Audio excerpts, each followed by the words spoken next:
Excellent. Okay, team, I've just started the recording of the meeting. Good. You just direct me when I'm good to share the presentation when it's appropriate. Yeah. Over to you, Mr. Chair. Okay, well, welcome everybody to the Waikanae Community Board for June, and thank you very much for all your participation and being flexible with the change of dates that recently occurred. I really appreciate that.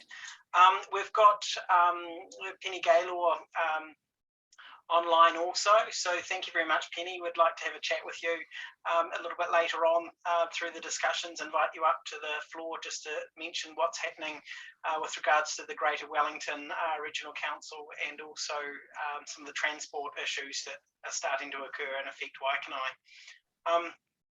I'll move us on to the more formal component. Do we have any apologies? No. In terms of, you can just note that Richard will be late to this, the commencement of this. Do I have any declarations of interest relating to items on the agenda? I believe, Tonchi, you've put forward a conflict of interest with regard to your involvement in the Mahara Gallery request for funding. Do any other members have any conflicts to note? We've all got conflicts. We're talking about the ocean. Indeed. What I'm going to do is I'm just going to request that we move the agenda items forward to enable Jim for you to speak before public speaking time commences, because we know that you've got another meeting. So if I could just have a mover to move agenda item 7.1 forward, please. Unfortunately, I can't see if anybody's put their hands up on this. So. Not possible, Judge. Yes, I will, Mr. Chair. Thank you, Jocelyn. Do I have a seconder? I'll second that. Thank you, Michelle. Okay, so Jim, we'll hand it over to you there with regards to introductions from the Coastal Advisory Panel. And I believe Lynn's going to help you with your presentation in terms of remoting it in. So thank you very much for coming along today. It's really appreciated to highlight to the board some of the work that's been undertaken and what your involvement is. Thanks, James, and afternoon, everybody on the community board. This is part of the CAP approach to reach out to the community, to enable the community to tell us their concerns, their ideas, what we might do differently, and so forth. And this is the first one we've done online. We're going to speak to all the community boards and many, many others as well. And it's what we want to do, I think, is make certain that the community is aware of what's going on. They can offer us their thoughts and ideas, and we will eventually give a report to the Kāpiti Council, who will decide whether they follow our thinking or develop something different. So that's basically what we're doing. We've been going around now. We've started to meet people. We've done a lot of work. Lindsay Craig is the coastal manager at the council, and Lindsay's now put up her first screenshot. Have you, Lindsay, you're there and all's well? Kia ora, yes. Do you want me to do the brief intro and then hand it over to you, Jim? Is that helpful? Well, whichever way you want to do it, or if you put these screens up and I'll just chat to them as we go forward, because we'll have to keep moving. I know we're on short time frame. Kia ora. Kia ora. Okay, well, let me keep chatting. And purpose, you'll see it there. It's just to provide that overview. We'll give you an update as far as we go, the CAP's role, the CAP's engagement. We can move to the next slide. I'll just give a project update first, just to give a bit of a background information for the group, and then basically I'm going to be very brief and hand completely over to you, Jim, and just take notes. Just for the purpose of the community board, kia ora, thank you for giving us time on the agenda today. As you may or may not be aware, where we're up to at the moment is volumes 1 and 2 of the Jacobs reports have been publicly released. Those were the methodology and hazard susceptibility report. Work has currently begun on the information that's required to inform the volume 3 of that, which will be going into the risk assessment side of things. We've produce videos and area-specific information sheets to help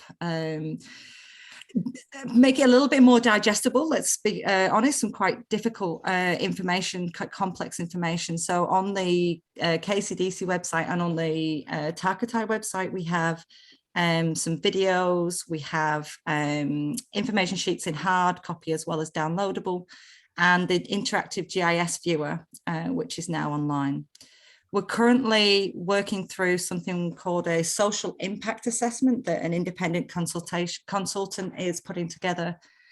They're called Maven. They've done it for other similar projects around the country, and they are basically conducting a listening exercise, doing interviews, having catch-ups with people across the community, and they'll be pulling that together into a report which will help inform the CAP. That's an independent piece from council. The cultural values assessment work is currently being undertaken by Dr. Araha Spinks, Lindsay Potama and Moira Potama, and they are around a third of the way through that process. And we've also established what we're calling a technical advisory group. And basically what that is a group of individuals that across different knowledge bases. So that's Jacobs, that's Stephen Day from Mitchell Daish Consultants, Greater Wellington Council, Maven, who we've spoken to, Dr. Spinks, who I've spoken to, also other experts from places like Boffa and Hour, and they're the kind of ecological groundwater, different specialists. And we meet with them on a monthly basis to make sure that we're all talking from the same viewpoint, so to speak. We've also established the Coastal Advisory Group, and they finalised their terms of reference. They've identified coastal areas for the sequencing of work. They're looking at the decision-making framework, which will help guide them through this. And also they're being informed on the various legislative and planning rules they have to consider. And most importantly, as Jim's pointed out, they've started their community engagement. We're just at the very infancy of that, but we're really excited about them being out and about to speak to the community themselves. Just to give you a brief overview of what the panel is doing and not doing. So they are the voice of the community in our response to coastal hazards. They're not expected to provide technical expertise. They're being provided with that expertise from those range of companies, organisations, which I've just mentioned. They're independent of, but supported by council. They're obviously required to work within operational, legislative, policy, financial parameters. And we want to make sure that there's that assurance for the community that whilst we are looking at all the different potential options and feeding in social as well as cultural aspects to guide this work, we are making sure that we're trying to do this within what is and isn't possible, with the lack of national guidance that we've currently got in place at the moment. And yes, so they will be supported by various technical studies within that work. Now I can move over and hand over to Jim now, who will literally talk to what the role is of the group and how they're wanting to engage with you as a community. I'm just going to go mute, Jim, and I will just take some notes. I'm happy to answer any questions at the end.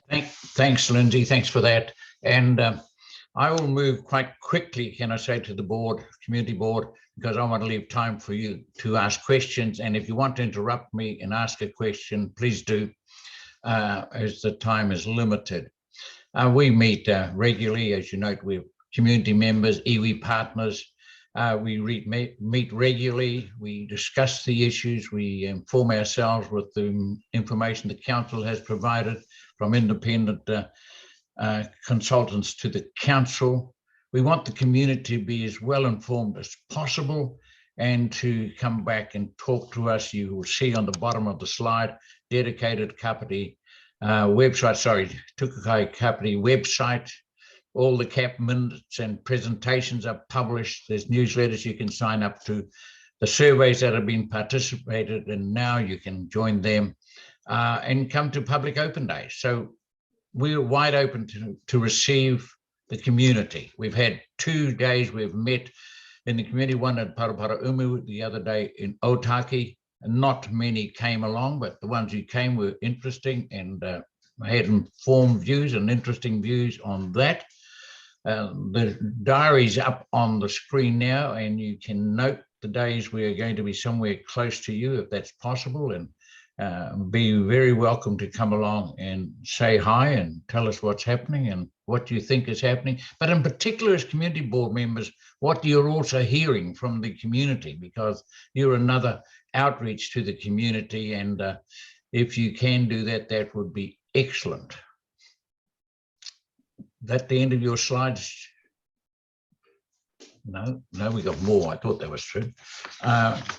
Part 1, info sharing. You can read that as fast as I can for you.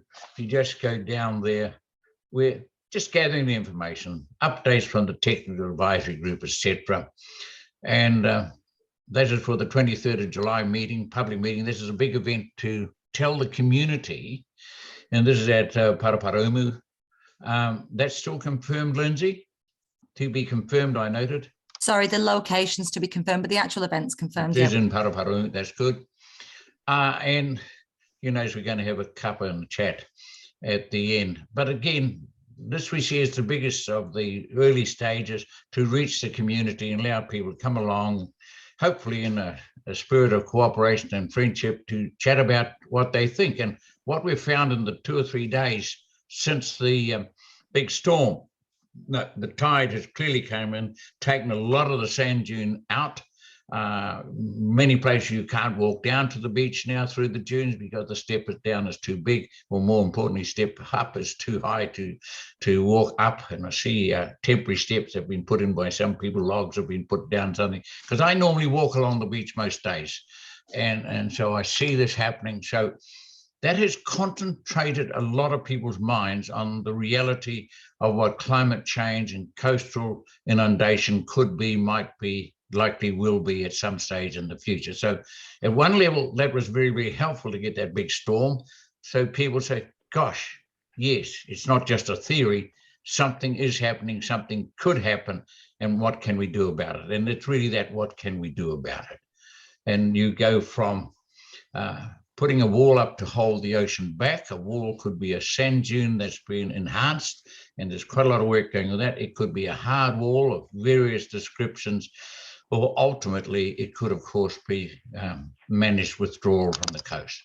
And depends who you talk to, how soon and how much of that will happen. But I think as an observation, not the CAP view, we haven't discussed it at all, but you'd have to say in some parts of the coast, not only here on the Kāpiti, but elsewhere, there'll be managed withdrawals. That's about where we are. That's your last slide, I think, Lindsay. Yes, we're back here. Yeah, we were just showing people the different forums that have been set up for people to Correct. provide feedback to you, which is that have your say. Excellent. And what we're going to do in our work is essentially work down from the north of the council region, Otaki, right down, and that coincides approximately with where the higher level of risk and danger is. It's a lot of beaches are building up. Accretion is happening in the north around Otaki, and the further south you go, Raumati and Paikakariki, there is more probability of erosion. And of course, there's already existing walls, solid walls down there, and they're controversial in the minds of many as well.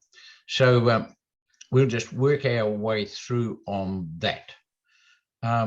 What I want to do now, Lindsay, have you got something else you want to say? I was going to invite the board members to raise any questions or issues they wish with me. No, please do. This is what we would like. Feedback and questions. Thank you. No, thank you. So there you go, James. That was a very quick overview. Rushed, I know, but over to you and the team. What issues you want to raise with us? No, thank you, Jim. It's much appreciated you coming to the board and providing the presentation. This gives a bit of oversight of what CAP's doing, who they're liaising with. I guess personally, I've got a few questions, and I'll probably put it over to the other board members. And in terms of, Waikanae in particular has got quite a few active, the Waikanae Beach Residents Association, who have got, have been quite active participants in some of the previous work that occurred. And be great to see how they could be involved or participate in the consultative process as well. But also, I'd like to explore how, as a board, that we can work with you in terms of engaging the community. Well, I spoke at the Cruise annual meeting a few months back. I got less than a perfect response. Being totally honest about it, then ended up with a legal letter. So life could be still tricky going forward. The community, you touched on it, James. Let's be blunt. I came in here just after the last legal cases where I came into this community. Legal cases were solved or resolved or withdrawn, or whatever, and I've read all that up. The community is scarred, in my view, by what happened last time, and some are somewhat apprehensive that that could repeat itself. We are very, very committed to not having that repeat, because we've got Olivia's here with us now. Welcome. And one of the board members, one of the CAP members. I think the discussions we're going to have, James, will prevent that. That's why we want people to engage. Okay, perfect. Thank you. Do any other board members have any questions for Jim and the team? So I can't see if people are raising hands there. Tracy, can you see? Yep, Mr. Chair, Councillor Pravanov has her hand up. Jocelyn. Thank you, Lindsay and Mr. Bolger, for coming to speak tonight. So I just wanted to maybe clarify something. When James was talking about the Waikanae Beach Residents Society, they're actually different from Crew. Correct. So yes, so I'm just wondering whether, given that difference, whether there's any more thoughts that you have about them being involved in some of the work that you're doing. Invite them to make contact with us. I mean, we are certainly not hiding anywhere. Okay. And if there's a group or an individual that believe that they've got a contribution to make, we welcome it. As I say, we've started the rounds, and I've sat in on 2 meetings at Otaki and Paraparumu. We weren't over flooded. We're trying to get space in the mall in Paraparumu, see if we get indoors because of the weather at this stage. I mean, unfortunately, it's the wrong time of the year to be having any outdoor shows. I mean, you can get good days, but you can get lousy days, to put it bluntly. So, yeah, please invite them, Jocelyn, to make contact, and we're happy to chat. Yeah, well, just to, sorry to interject, by all means, anybody who's interested in making contact with the CAP, with the process, they can get in touch with us, and also through that Maven social impact assessment, to just have a free and frank conversation that's it doesn't involve officers directly. Yeah, as Jim said, we're more than open to people. In fact, we really want people to come and talk to us. It's important. Okay, that's great. Thank you. So another question, and this might be more directed at Lindsay. So you've talked about the expertise that is helping the panel make the decisions, and also too there was mention of the Jacobs report and the fact there is now a 3rd volume. And quite a few people have been asking me about this 3rd volume, is the fact that it seems to have come out of nowhere. So I suppose my question is, was that actually part of the I suppose the contract that was given to Jacobs in the first instance? Yes, I suppose, whether it was or not, and whether it has cost anything more than the things, $250,000 that was given to them for those 2 reports. Lindsay, I think you're better. Kia ora, thanks, Jim. Yeah, so the original piece of work that we asked Jacobs to undertake has been split up into different manageable parts, and that is because we wanted to we didn't want to spend a huge amount of time waiting to pull these pieces together and then put them out to the community, we decided to put the methodology together so that people could look at that and provide feedback on that, which some people did. And the same again with the results report. We wanted to make sure we could pull together those tools like the video, the GIS viewer, those fact sheets, because this is quite confronting information for people, and we wanted to take the time to ensure that we could make it as easily digestible for people and accessible as possible, which is something that, from my observation, wasn't done so well previously. Let's be honest. Then the next part of the work. So this is where people get. There's been a wee bit of confusion. In order for this next part of the work to be done, it runs in parallel with the advisory group being set up. And that's because to create the next tranche of information, the next piece, we have to input all of those values-based assessments that I've just been talking about. So that's your social impact, your cultural, the ecology, all of those natural character work as well. All of those elements need to feed into what is essentially this next tranche of the work. And so the CAP, the Coastal Advisory Group, sorry, not the CAP, the CAG has to work alongside that work happening. So what's happening at the moment is the group's been presented with the methodology and the decision-making model for them to be working through on that next piece. And we, as Jim touched upon, we are looking coastal adaptation area specific as we go along the district. And then what will happen at the end of that, we pull together all those component parts into a district-wide view. In terms of asking me figures, I'm really sorry, I can't give you figures off the top of my head. If somebody wants to make contact via email or through council, we can certainly look into that for you, but I'm certainly not in a comfortable position to be given figures over online. Thanks, Lindsay. Thanks, Lindsay. Thanks, Jim. Because we don't have much time left to see whether there are any other questions. And James, if you could tell us whether you as a community board are getting much feedback from the community that you represent. Are people agitated about this or very relaxed about it? Well, I've had crew contact me, so they're naturally are concerned. But in terms of, I think the key thing is working with other members of the community as well to ensure that we've got a balanced view, and that actually the basis of which any decision making is going to be based on good scientific evidence, using the advisory group appropriately. So there is a little bit of tension in our community, as you've described. I'm not sure that'll ever go away. No. So it's working alongside those groups as affected parties as best we can, in my view, but also making sure that what decisions we do make, we're fully engaged with the individuals, so nothing's a surprise, and keeping everything as transparent as possible. Well, I think that no surprise, I think, is very, very good policy. If we can all do that, that'll be good. We, of course, have on our panel Professor Martin Manning, who is one of New Zealand's top climate scientists and world-recognised climate scientists. He's got a Nobel Prize badge on his wall somewhere. I've seen it once.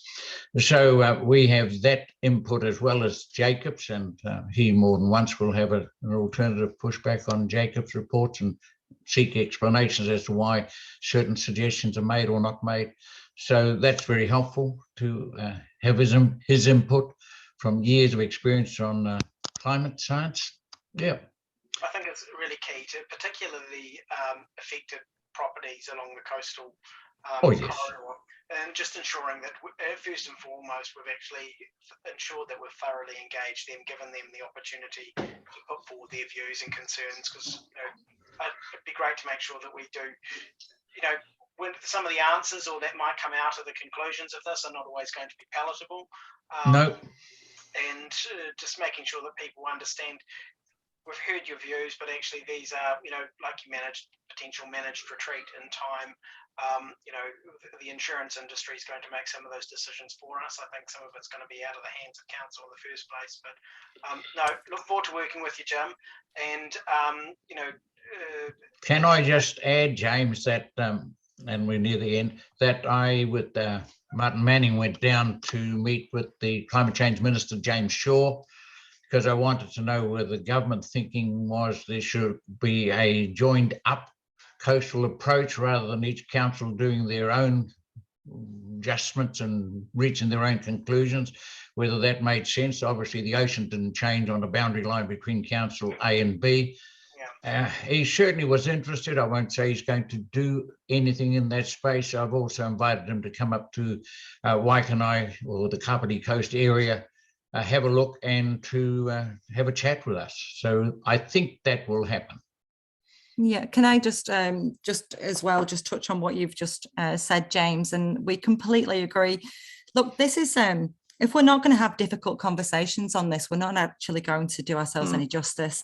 And regardless if it's Crew or any other group within our community, we want to hear from you. We want to have your views included. And we understand there's a perception of mistrust with council. I mean, let's be honest, there is that. And so that's why we've gone about this in this way, with the advisory group being independent, with Maeve and doing this listening piece.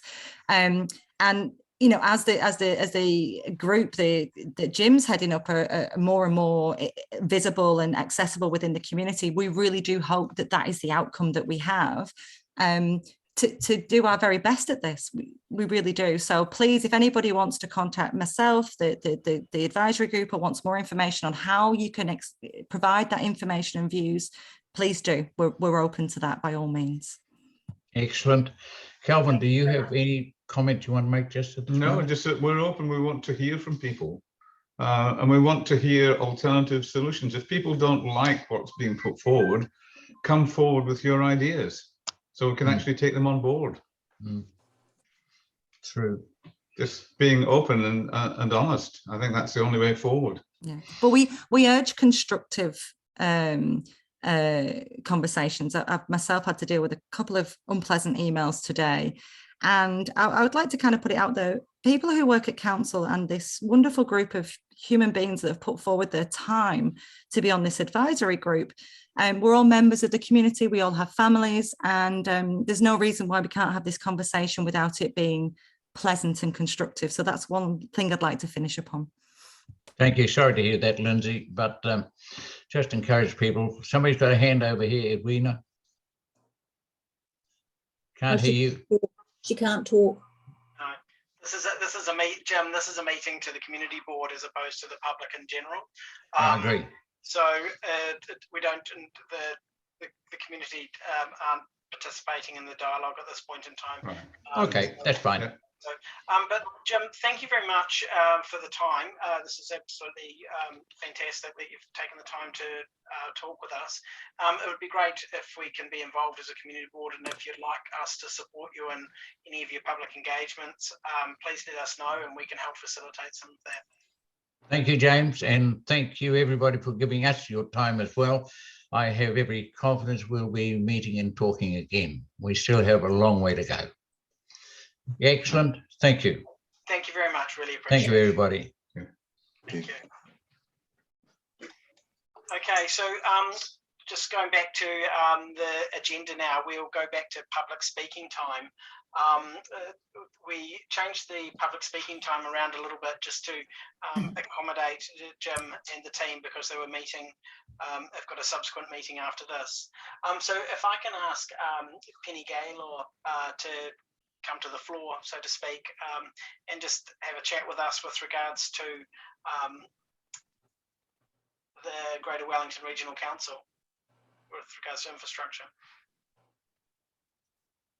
Great, thank you. Thanks, James. And it was a real treat, actually, I have to say, to be party to that conversation, because some may or may not know that, of course, I was a councillor for the Otaki ward on the Kāpiti Coast District Council when the lines were put on people's limbs all those years and years ago. So, you know, a bit emotional to think about, you know, that this is still part of the journey, but at least I'm really encouraged about the process, and the people who are helping this to be the journey men or journey women to help our community discuss this.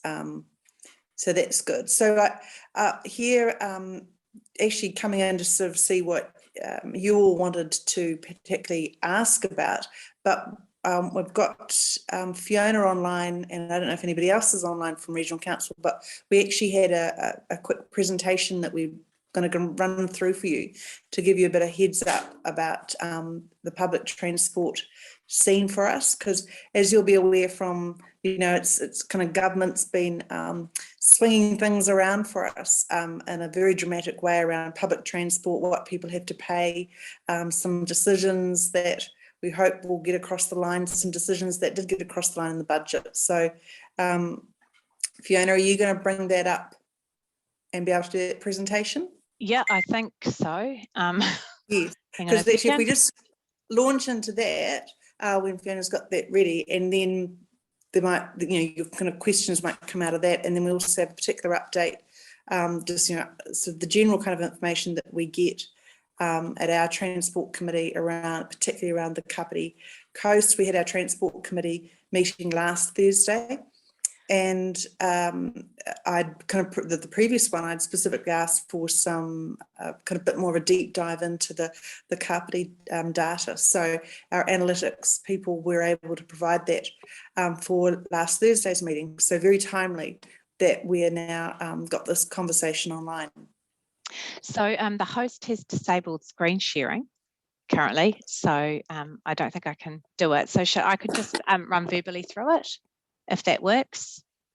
Okay, are you able to activate the screen sharing now? Hopefully it should be working now. Are you able to Yeah. share your screen now? Can Okay, people see that? Yeah. Yes. Okay, how does that work? Is that okay? It's fine, thanks. Okay. So a little bit on patronage. So you'll see there from our patronage detail that for the Kāpiti coast, there's still a drop in patronage from this time last year, to date April of 16%, and that is due to COVID. Sorry, there's a couple of bus stop improvements, and I'll go through those in a minute, but I think in the main part, I just wanted to catch up with. Yes, so in terms of the budget, there's half price public transport until 31st of August, if everybody's aware of that. And from the 1st of September, there's a half price on community services cards holders indefinitely. There's a potential share of $41 million worth of investment to support the decarbonisation of public transport, and $61 million to support the bus driver workforce, which you'll all be aware of, there is a driver shortage. A potential share of $375 million of initiatives that will deliver mode shift and reduce emissions from transportation. This doesn't include the funding that we had hoped to get for the budget on the new trains for the Wairarapa carriages and the Kāpiti coast. The other things that are happening is Metlink is rolling out payment by snapper across the region's rail network.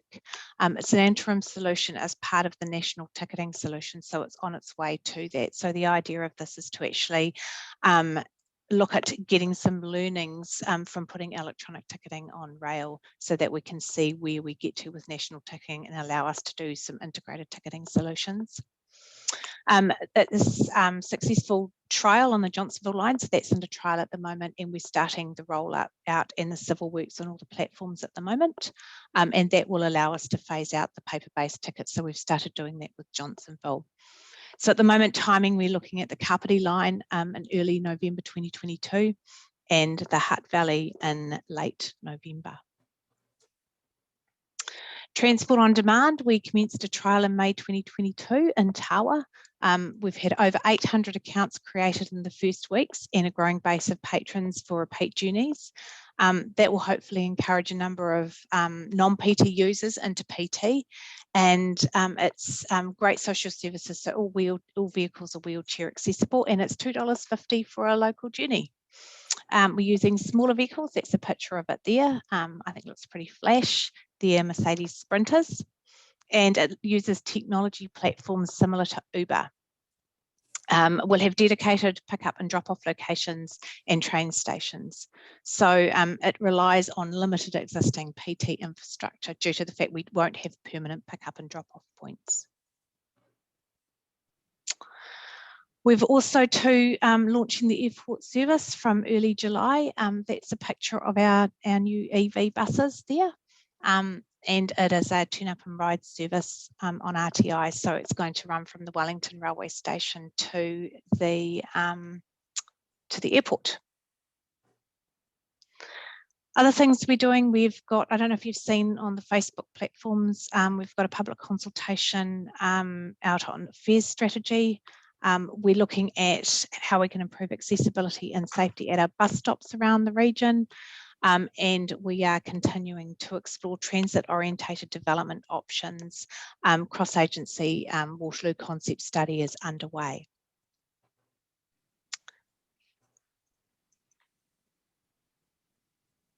The other thing I just wanted to talk to you about, and I've got to get my notes view on here because my team put it together, I'm afraid. So the route number 281 has been extended to service the Charles Fleming Retirement Village and the surrounding neighbourhood. The key improvement offered with the new route allows the northern part of Waikanae to be serviced, including the Charles Fleming Retirement Village, which has enabled more people easier access to the local bus service with the links to the Waikanae Township and the Waikanae Station. I can put up on screen if you like just share that again. So there's the new route there. Can everybody see that? Oh. Can everybody see that one? Yes, I can. Yeah, thanks, Fiona. Yeah. Okay, awesome, thank you.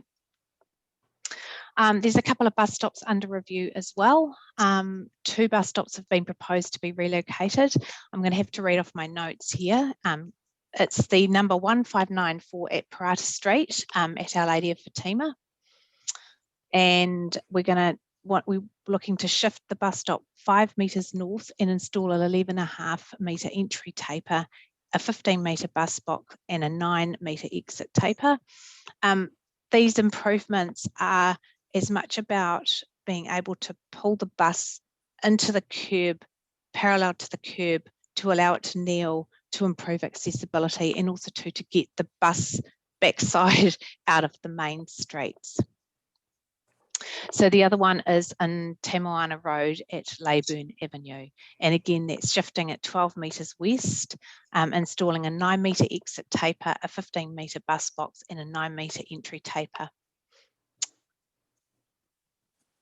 Okay, and just in terms of rail patronage, again, we're experiencing lower patronage due to COVID for the same period last year. So 32.2% lower than this time last year. Okay, Penny, was there anything else that we wanted to put up? No, yeah, so that kind of covered, thank you, Fiona, because that sort of covered the kind of all the different areas. And I think there's a good slice of, from regional council's perspective, and a lot of that in partnership or because of actions of central government and some fundings of central government. Just want to reflect on, of course, what wasn't in the budget, what we had dearly hoped for through our business case that we'd put to the government around the new hybrid trains. That would be 22 trains, that would be 4 for our side of the hood and 17 for the Wairarapa. Of course, we're not giving up on that. And what's happening in the meantime, a whole lot of stuff behind the scenes. And we're asking ministers if we can still carry on, because, you don't just, buy a train off the shelf and it starts next week. It takes years of going through sort of international tendering processes, approving those sort of things, building them, getting them here, testing them. That's actually about a 5-year time frame. So we are saying to the minister, we don't want to lose that time frame, given all the signals, we will get there. So what we're wanting to do in this next year is continue our tender process, that as if we were still on the timeline. So what we're hoping to do is just to make sure we don't lose our community any time or any opportunity, you know, just because it didn't come in this year's budget. Also, we're mindful that last year's budget missed some critical, significant rail maintenance work.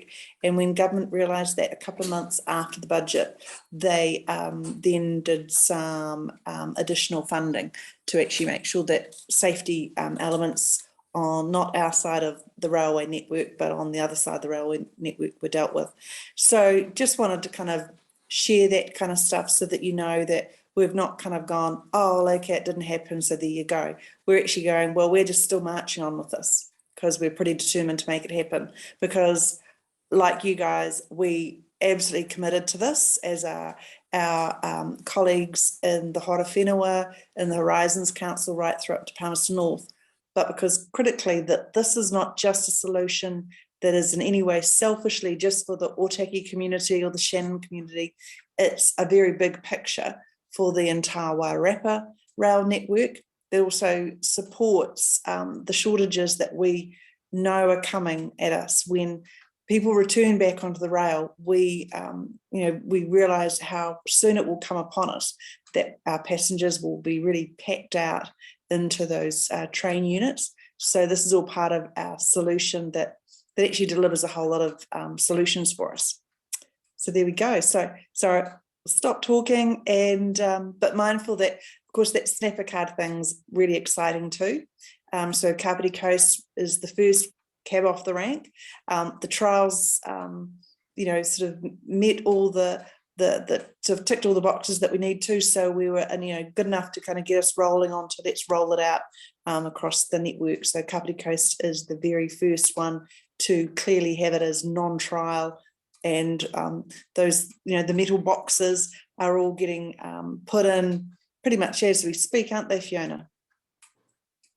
Yep, we're doing all the enabling works on the platform now, so that's all of the cabling and yeah, getting everything ready to install those validators. Yeah, and and as a signal of what I'm saying about us not giving up on the hybrid trains that will run through from Otaki northward, we're also asking Kiwi Rail that when they're very shortly doing works on the Otaki train station, that they'll actually be putting in the necessary infrastructure for our snapper booths, etc., to be ready to go into there. So we are not wilting violets on this. So perhaps there might be some questions, James.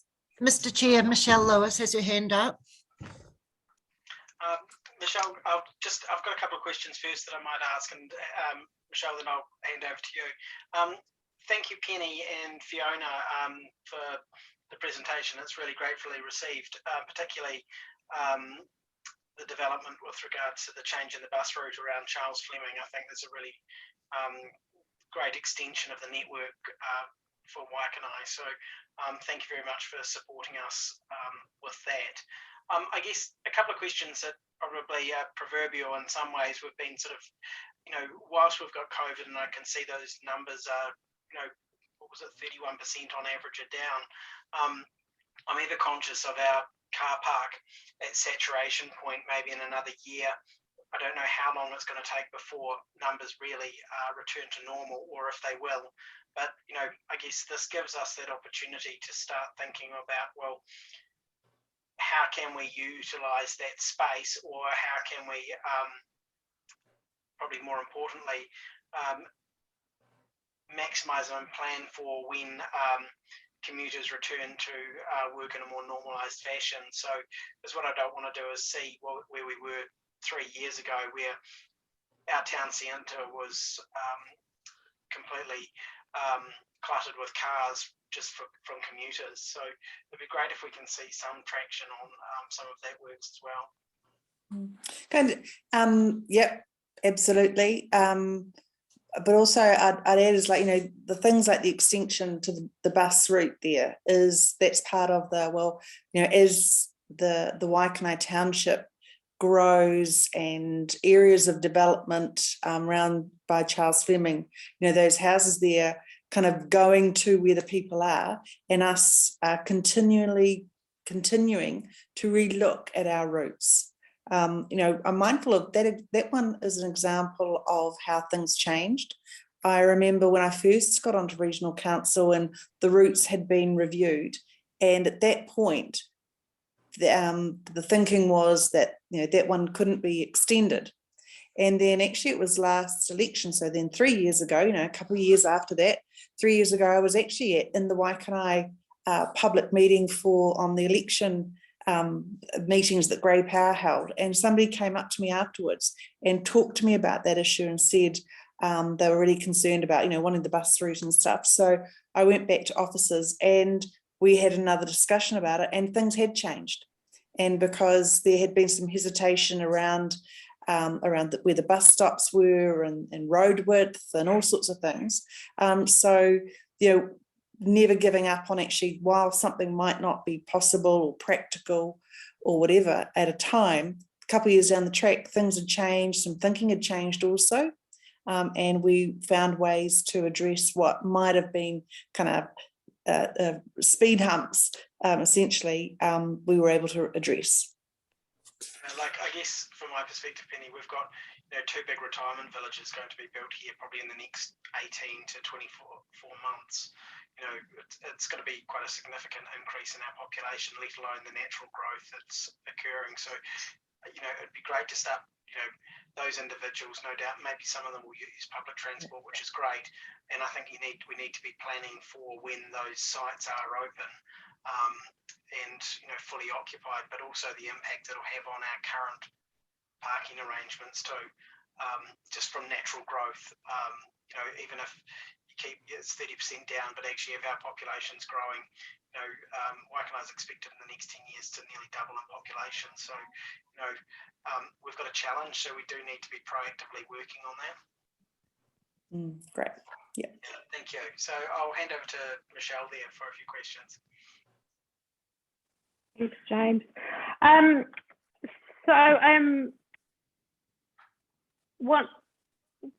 Just picking up on another thing. So yes, it's great, Penny. You mentioned about the trains and being overcrowded. I can confirm today we were all sardines by the time we got to Pororua today, and there were people not being able to get on at that point. One other thing, there's a few things I'm going to take the opportunity to ask about. Currently, the bus connections to the train, there is a 15-minute wait during the off-peak. I know it used to be much closer to 5 to 7 minutes, and I wondered if there's an opportunity to reduce that wait time. It seems to be completely out of sync at the moment. I don't know whether you want to talk about, can say anything on that, but just a flag that's sort of, it's not good if we, you know, we have to use bus and train to get either down to Paraparaumu. Any opportunity for reducing those wait times and or providing through services on buses going forward is obviously much more attuned with greater use of public transport. Yep, no, point noted. I think we'll take that away, Michelle. That's a good point. Yeah, and also just in terms of buses to the stations, obviously picking up on James's point about, you know, trying to control the number of cars, what opportunities are there for us to get more people on those buses? Because obviously rates are already funding those buses and we've got 70 odd seats going around on a regular basis. How can we get more people on those? Well, first off, I'd say, you know, we'd be hoping that the government's half price fares would have been helping with that. We're having embarking on a consultation process around fares. So that's possibly, you know, one way that people can give a bit of input as to how fare structures might affect their travel planning or their travel choices. You know, that's the kind of opportunity they can send us those kind of really good signals. Okay. And does that include like the extension and the use of snapper on buses in the city centre? Do you want feedback on that through that process? Because obviously we can only use buses to trains at this end as part of the fare. Wellington City, we're not able to use those monthly passes at the current time.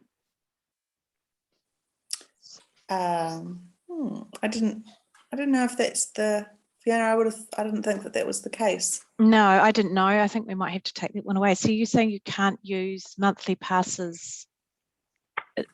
Yeah, so once you get past Pororua, your monthly pass is not, if you've got a bus rail monthly pass, you can't use it on the buses, like for an end of bus trip connection in the city. Right, okay. Definitely, I think that's something that you should feedback on the fares review. Yeah. When we get electronic ticketing on rail, lots and lots of different possibilities open up. Yeah. I wonder actually if you wouldn't mind, Michelle, actually putting that in writing to me, and then I can zip that through, because that might be, you know, gosh, it's a very complicated business. You know, all these different zones and different types of payments, different types of, you know, people's travel combinations. And that's one of those kind of things that sometimes anomalies, pop up. Or it's just another good example of a problem we might need to kind of solve, or putting our minds to if we don't already know about it from other people. So it's good to tell us about it, and then we know that that's happening for some people and what their preferences would be. Because ultimately, we do a lot of conversations like you do about how can we make things simpler for people so they use our transport. It's that basic. So anything that's then a good solution would be, you know, great. We'll see how we can, you know, incorporate it into our work. Thank you. Thanks, Michelle. I've got Jocelyn there, Penny, and then Tonchi. So Jocelyn. Thank you, through you, Mr. Chair. Thank you very much, Penny and Fiona, for coming along to talk today. So I've actually got 3 questions. The first one is, thank you very much for talking about the, I suppose, the increase in the bus routes around to Charles Fleming, and I also noted about the that you're making some changes to the bus stops. I'm just checking that that you're actually consulting with the people in those areas, because they tend to be fairly interested in what's happening. You know, just to you know, talk to them first rather than them coming out. We absolutely don't just move bus stops, I promise you. Yeah, we do consult with communities, and absolutely we do that. Yeah. Okay, Yeah. that's great. And the assurances, remember, previously was a couple of years ago when we were moving things, and we came back to the Waikanae Community Board, and then we came back again until we got it right. We did the same thing in Otaki when we changed the routes there, and then people weren't happy with it. We just kept going back until we found a place where people were happy. Yes, so thank you, Penny. And I know that GW have done a very good job in the past in consulting with people, and sometimes, you know, it's sort of been a bit rough, but we've actually got there. But it's important to, you know, to have those conversations. So my second thing sort of relates to what Michelle was saying, and I think this conversation has come up before, so that when you catch the bus and you're taking you've got a monthly pass, you actually get a free bus trip to the train station. And I suppose there have been conversations around people who use, you know, maybe a 10 clip, and that's probably even more common these days, because a lot of people aren't actually going to town 5 days a week. And I'm just wondering whether or not there have been any conversations around that. You know, I hear what you're saying, that a snapper card may be coming in November, and I think people can probably, you know, live with it until then. But I suppose if it's pushed out, then, you know, maybe there's a conversation that can be had in the interim. You know, that's fair enough. Obviously, our plan A is not to push it out. That's clear. I think one of the complications we've got is we don't want it to be pushed out, because we've got the community services card holder half price, and that's going to be extremely difficult with paper-based fares. So obviously, we don't want to push that out. But yes, if it is extended, absolutely, we have to be up for those conversations. Yeah, okay, thank you. So my last question, which I know is a big question, is that I noted that you said that, you know, you're looking at your decarbonisation of your public transport, And I suppose on the other side of that too, the Kāpiti Coast has a climate emergency, and one of the things that we've seen how well we're doing in relation to that. And I suppose one of the key areas that most of our issues arise from is in public transport.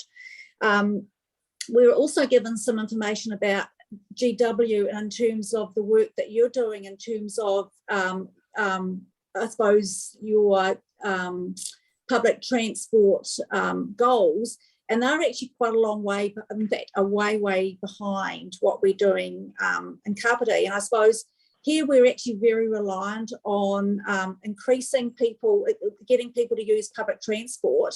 We're very reliant on GW, and it's actually really difficult, I suppose, to do that when, maybe, we're looking at it, I suppose, in a much shorter time frame than what you are. So how can we, maybe work together to actually, really improve the situation here? So to me, it's about, having the public transport, also about changing the mindset. I hear what James is saying, but, if you've lived in other countries or cities, it's actually just what you do. It's just the mindset. But people don't want to have to spend a longer period of time commuting because I've got to change buses, or the buses don't come that frequently. So I'd be really interested to hear some of your comments on that. I know it's not going to be the answer, but I think it's really important just to flag. Yeah, no, we would. So I should say, just so we've had these conversations that, at that level. I think we would agree that the customer experience drives the mode shift, which drives the decarbonisation. Absolutely. Yeah. And it is really tricky. We've got a lot of constraints as well as opportunities around making our public transport more attractive. And I think that's what you're saying. It's what makes public transport attractive. It's got to be there when you need it, and it's got to take you to where you need to go in the most direct route possible within timely way. You've got to be able to have shelter while you wait. All of those things, we're absolutely aware of it, and definitely committed to trying different things. I think that's part of the transport on demand, is when you've got routes that maybe aren't serviced or aren't used a lot, could something like transport on demand help potentially pick people up, take them to the station, for example? Those sorts of things we're really keen to trial. The electronic ticketing is part of that as well. Once you have electronic ticketing on rail, you open up a whole different way of being able to integrate ticketing, which means a seamless transition between what you pay on rail to what when you get on a bus, and be able to take you there. So absolutely, there's no one answer to that, but we see all the things you see, and we're really open for the ideas that what will in each unique community create that mode shift, because every community is different. Yeah. So yeah. Thank you. So it's not really an answer, but I know, but we yes, agree on the problem, right? So. Yeah. And it's about socialising and keeping on doing it, so that there are some, there's some mind shifts. Yeah, and it is that thing we've really, getting one person out of a private vehicle into public transport makes a massive difference. If you can do that. So there is that real gritty conversation that me and my team are having on an almost daily basis, which is trading off, space for public transport versus space for private vehicle parking and vehicles on the street. And this is something that I think is going to be a really interesting discussion through Let's Get Wellington Moving, because when you travel those streets on a bus, and we actually did that, didn't we, Penny, the other day, you can really see the difference it makes within those streets, having car parking either side, and how much it constrains transport systems. So yeah, there's some big changes that we're all going to have to make. Yeah. So I have to, I know one more comment. Yesterday morning, I actually left the airport at just before 9 o'clock to drive back up here, and it took me an hour to get from the airport onto the motorway. It was just unbelievable. In most cars, I made comments to my kids, most cars only had one person in them. Yeah, it's certainly something we're seeing too, and really grappling with. Yeah. Thank you. Not easy conversations. New Zealanders are very wedded to their cars. I know. Thank you. Can I just use that comment as a segue to promoting a bit more of information about our new airport bus service that Regional Council is picking up from the 1st of July. Of course, previously that Kāpiti flyer was a not Regional Council activity. It was a private company doing it. We've picked it up and we're doing it from the Wellington railway station to the airport. And I think this is going to be a really palatable, attractive option for the Kāpiti coasters, because actually the frequency is really impressive and the price is going to be really impressive too. So just, that would be a really good one to, encourage our Kāpiti coasters to use. Thank you. Thank you. Cool. Conchi, over to you. Yeah, thank you, Mr. Chair. Hi, Penny. Hi, Fiona. My colleagues have answered or asked quite a few questions that I was sort of pondering, but I guess I just wanted to go back and reinforce all my colleagues' point of, especially James, that the railhead and the parking at the moment is at capacity.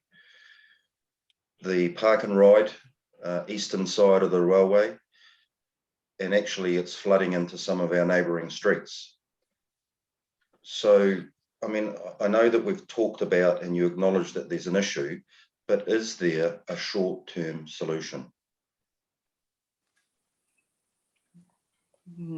I don't know of a short-term solution, to be honest. Other than building more car parks, I think, we've been putting our minds at Regional Council to the fact that at some point we have to stop that being the solution, because it's just more money after good money.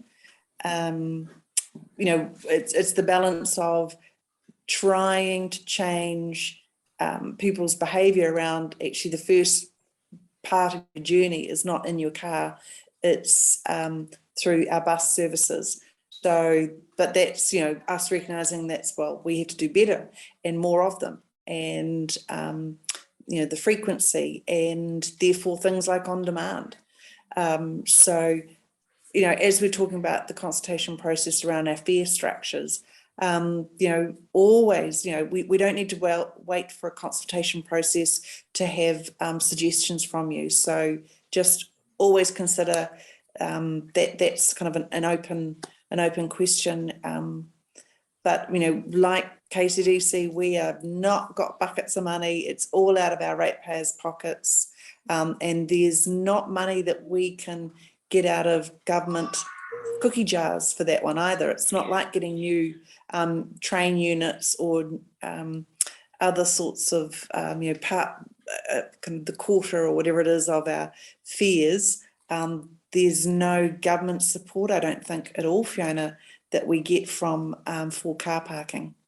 No, and it was, I guess, made quite clear to us in the last LTP that we call it smarter connections, so we don't really call it park and ride anymore. But car parking is one of I guess the least preferred option to get to the railway station, given our conversations around climate emergency and decarbonisation. It's a lot more difficult to sell to central government that the money is required for car parking. So we'll have to put our heads together and figure out what is the better course of action. How do we optimize the space we actually have, because space is at a premium, and it's not, there's not a huge amount of land to grab and turn into a car park. So yeah, I guess it's just something that we're all grappling with. Yeah. So just to floss that comment up a little bit and tease it out, it is actually quite a health and safety risk with the surplus of cars spewing into the neighbourhood of the Waikanae town centre. And I've never been a champion to see the Waikanae town centre being turned into a car park for commuters, just by virtue that there's a railhead to get to commute to Wellington and to other districts. But I mean, let's be blunt and honest. Your business is to get people from A to B, and we're interested in Waikanae, you can't go door to door and collect people. So then there is going to have to be a area for people to park, and people will use their vehicles as well as cyclists and pedestrians.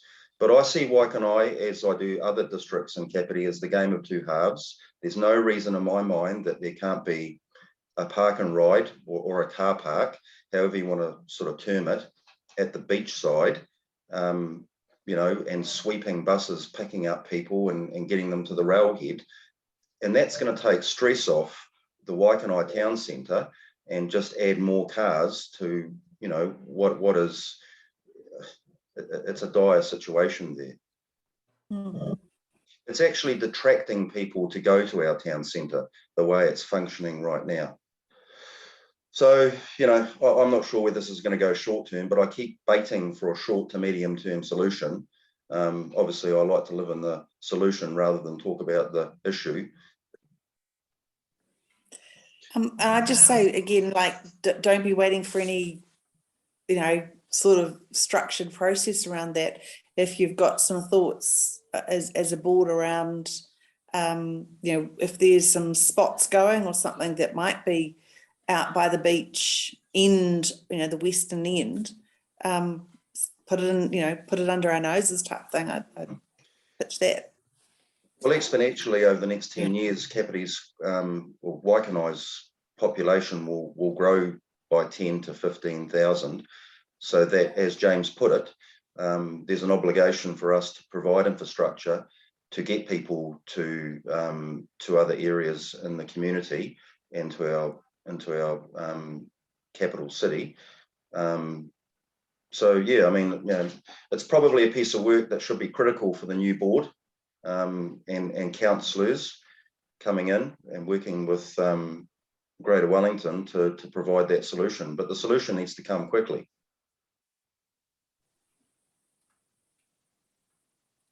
Thank you. Happy to work with you. Yeah. Well, thank you very much, Penny and Fiona. Yeah, I just really want to reiterate, we are at the end of the railhead, and you know, it's already a 50-minute commute from Waikanae into town. So you know, prolonging that commute, and I can, you know, I've done it myself. It's easier to drive to the station than actually take public transport, because it actually adds another 20-30 minutes. So it makes what was an hour commute to an hour and a half commute, and then if you've got another commute on the other side, it makes a 2-hour journey. So you know, there are aspects of you know, why people have the behaviours they do locally. So I do really want to impress it on.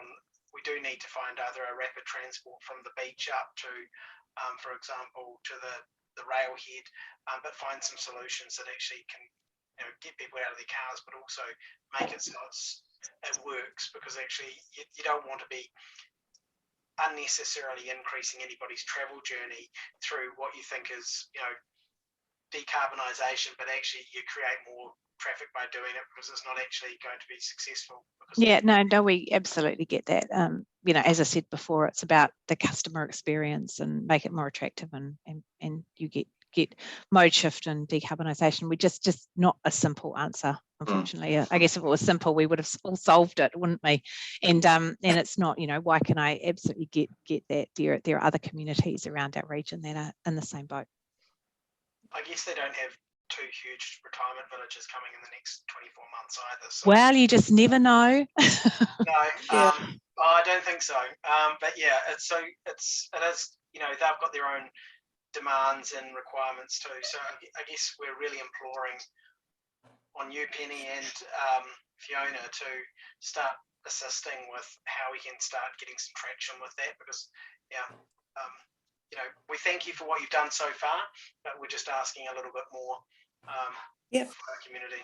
So, and I think, you know, it'd probably be really timely to kind of feed that through, because you know, I'm but one representative across the Kapiti coast of what is now 58,000 people, and knowing things like that, and actually how many people are going to be in those 2 new kind of residential homes. Really good information for us to kind of get through in a timely way to our route planners.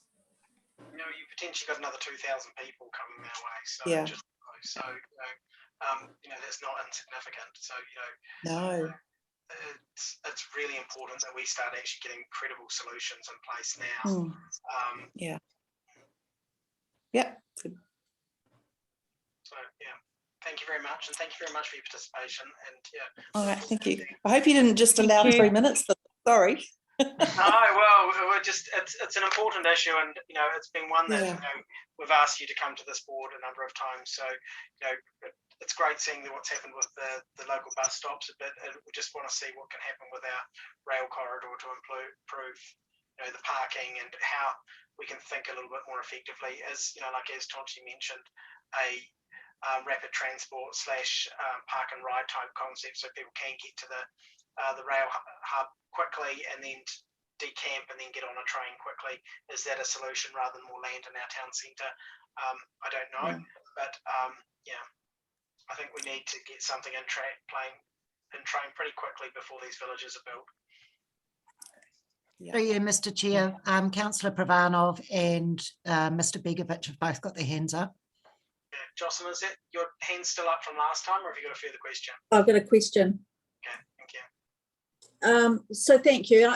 I suppose just very briefly, obviously our focus here tonight is on Waikanae, but I think, we also have to be very mindful that there's going to be another 30,000 people living in this district, and that's going to put real pressure on our transport system. But saying that, with some of the new government legislation that's coming in, there's not going to be, car parks for a lot of the new intensive housing developments aren't going to be provided. So we need to balance that up with whether people do have cars, and and if they do and where they park is another issue. But I just put that on the table. But my other question really is, Penny, as you know, we've been having a number of conversations about, I suppose, connecting the cycleway that's coming over the Waikanae River Bridge to Mahara Place, potentially through the GW car park. And I'm just wondering if you're able to provide any updates on that, because there's a few conversations going around about where it could be, please. Yeah, because I gathered KCDC had done some rethinking, and so we been checking out at regional. Yeah, so I wondered actually perhaps this might not be, might be a meeting in itself, which perhaps we could do online. Because I'd actually thought that there was some new thinking, so I'd asked, and it's for me to do, is to go back to Lynn Sleeth to, I thought that's what I would like to do, to go and to talk to him, to raise with him that there was some new thinking about where that would be. Okay, so thank you, because I actually thought the new thinking was from GW, but if it's not, that's fine. We can continue our conversation offline. Yeah. I think a separate meeting, perhaps with the board, but it's just to discuss where things are at. It's probably not on the community board meeting tonight. Thank you. Yeah. Tonchi. Just one quick follow-up. So I understand that budgets are fiscally challenging, and money only goes and stretches so far. But is it uncommon or unheard of for Greater Wellington to do JVs with private enterprise, and for car parking garages, or provide that infrastructure? So you're not in a position that we can't do it because we're fiscally challenged, when there's doors can open through private enterprise and JVs. I don't think anything's off the table there. Okay. Thank you. Any other questions of the board? No. Well, thank you very much, Penny and Fiona. Really appreciate your participation in tonight's meeting. And yeah, we've got a few members of the public who have sort of been deferred a little bit. Sorry to those. Yeah. No, but thank you very much for your time, and yeah, we'll start going to the agenda item for public speaking now. So okay, thank you everyone. Once again, thank you. Good night. Take care, everybody. Bye-bye. Thanks, Fiona. Thank you. So if we can move to public speaking time in the agenda. Sorry, I've just got to refresh my screen. We've got public speaking for grant applicants. So if I could ask Gordon and Kevin to come to the floor, essentially, to speak. Thank you. Thank you, Mr. Chairman. Can you hear me all right? I can indeed, thank you. Sorry for the delay in the change round of the agenda there, Gordon. We've just tried to ensure that those who are leaving quickly needed to be addressed. So. Absolutely. No, that was fascinating. And can I, as the Secretary of the Waikanae Beach Residents Society, thank Jocelyn for inviting Mr. Bolger to speak with us. I've got Glenn here with us also, who's a member of the executive. We'll take that up at an early opportunity to speak with the CAP team. Mr. Chairman, I'm very conscious that this is the longest night of the year, and you've got quite a lot on your agenda, so I'll try not to make it any longer than is necessary. You have before us, before you, our package of proposals for your consideration. I won't rehearse all the content, simply to touch on the key points and perhaps just set the context. And the context is that we're entering the last lap of what's been a marathon effort over many years now to give Waikanae and Kāpiti a fit-for-purpose district gallery. And at long last, the investment of time, money and effort and funds on the part of the Trust Board, the part of our donors and supporters, and not least the Waikanae Community Board and the KCDC is coming to fruition. So the package that we've presented to you is what we think would help us, the Trust Board and the Community Board, get the maximum benefit from this one-off and exciting new development, which is the completion and opening of the redeveloped Mahara Museum. That's going to be a new landmark in Mahara Place until such times as the new library arrives. It's going to be a really exciting new anchor point, and we think we should try and get the most out of it. We appreciate that it's quite a substantial package we've put together. We have been guided in part by conversations with individual members of the Community Board, particularly Jocelyn and others. But we've put it together because we think it carries weight as a package. I've got with me, should you have questions, both the Director, Janet Bailey, and our Secretary, Kevin Ramshaw, and our Deputy Treasurer, Glenn Wiggs. So if you have questions, we'll do our best to answer them. But I think the package of information that you have in front of you sets out our reasoning and behind that package. Can I just say that in terms of priority, because you're always interested in that because you've got some tough decisions to make, I think the first priority we would give to the capital improvement grant, which would enable us to set up an effective and efficient and fit for purpose IT system within the new gallery. That would be our first priority. Our second priority would be the program of activities, publicity, banners, and activities in the square, which we've sought under the promotional funding. And the third priority would be a contribution on your part to the rental costs for us in renting Mahara Iti, the sort of publicly available space. That's turned out to be very successful, I'm happy to say, and we've done quite well in terms of sales and all the rest of it. So we set it up in part to respond to comments from Jocelyn in particular about maintaining a visible presence in Waikanae. But look, if push comes to shove, we'll probably have to fund it in some other way. So that's our order of priorities will be IT, the program of publicity and activities, and lastly, a contribution towards the costs of Mahara Iti. So I'll stop there and just leave it to you to ask questions if you wish. I don't have any questions, Gordon, so I might hand it over to other board members there. As you know, I'm a big supporter of the gallery there, so look forward to seeing the discussion tonight with regards to your application. Do community board members have any questions? Mr. Jocelyn. Chair, Michelle has her hand up and so does Jocelyn. Sorry, I saw Jocelyn's one pick up first, so if I could move to Jocelyn first, then Michelle.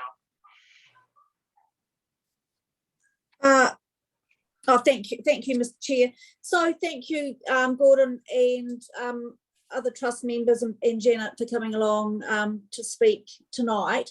So I just find my first question is just a very, well, I suppose it's a general question. When is it expected that the gallery will open?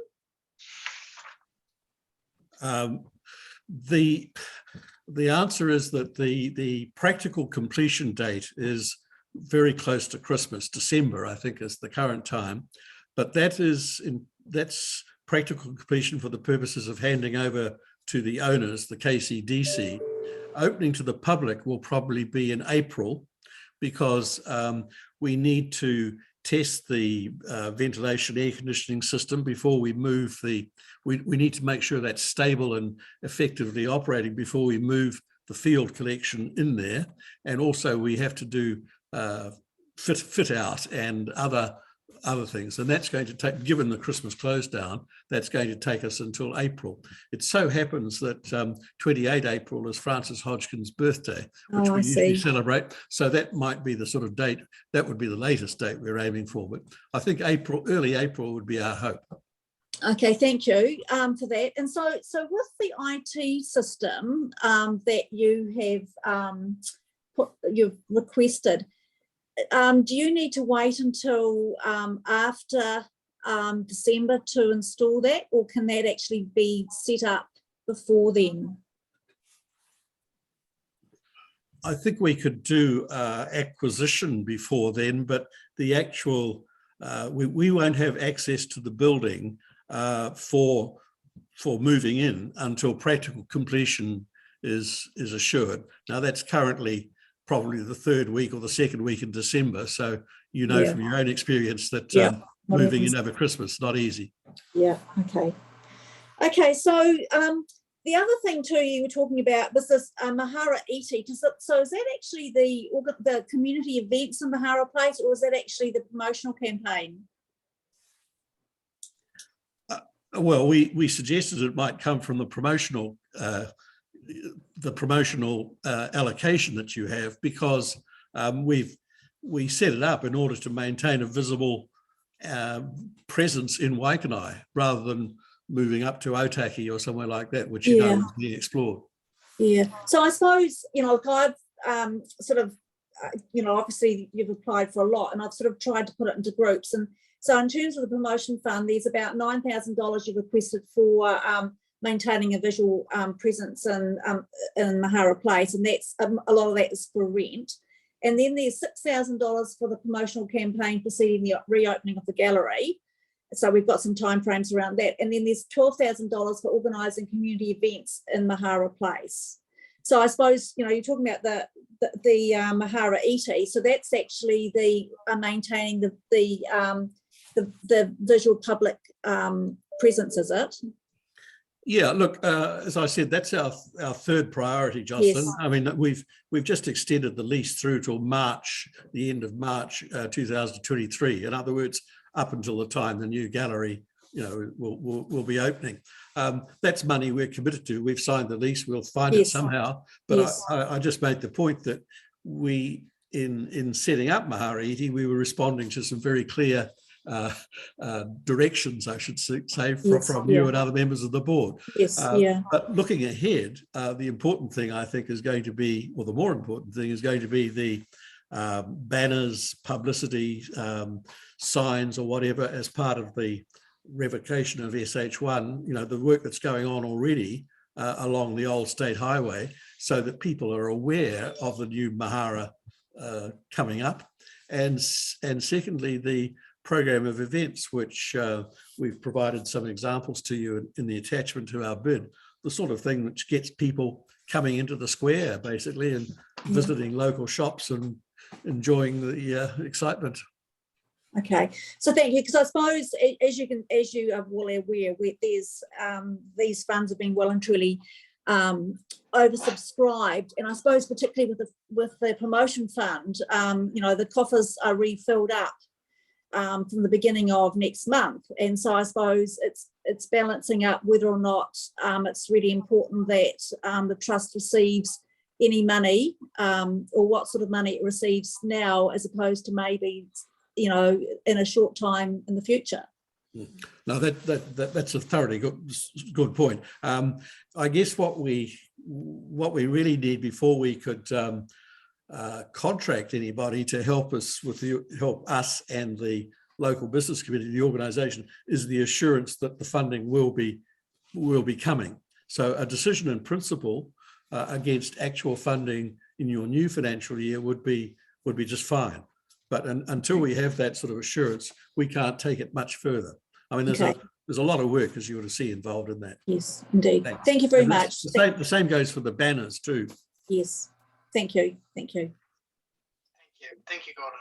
Do any other board members now? Michelle, you've got a question there. Yeah, I just wondered, Kevin, if you can comment on the numbers for the visitors and sales for local artists that have been had through the exhibitions in the cultural, you know, the new centre location. Can you comment, were they close to target, on target, not on target? I'll let Director Janet Bailey answer that, because she's quite often staffing it, so she can tell you. Kia ora, Michelle. We were offered the opportunity for this temporary gallery in late January, so we went in without a lot of forward planning, and the ways that exhibitions are scheduled, it will vary so that we're delivering a range of exhibitions throughout a year.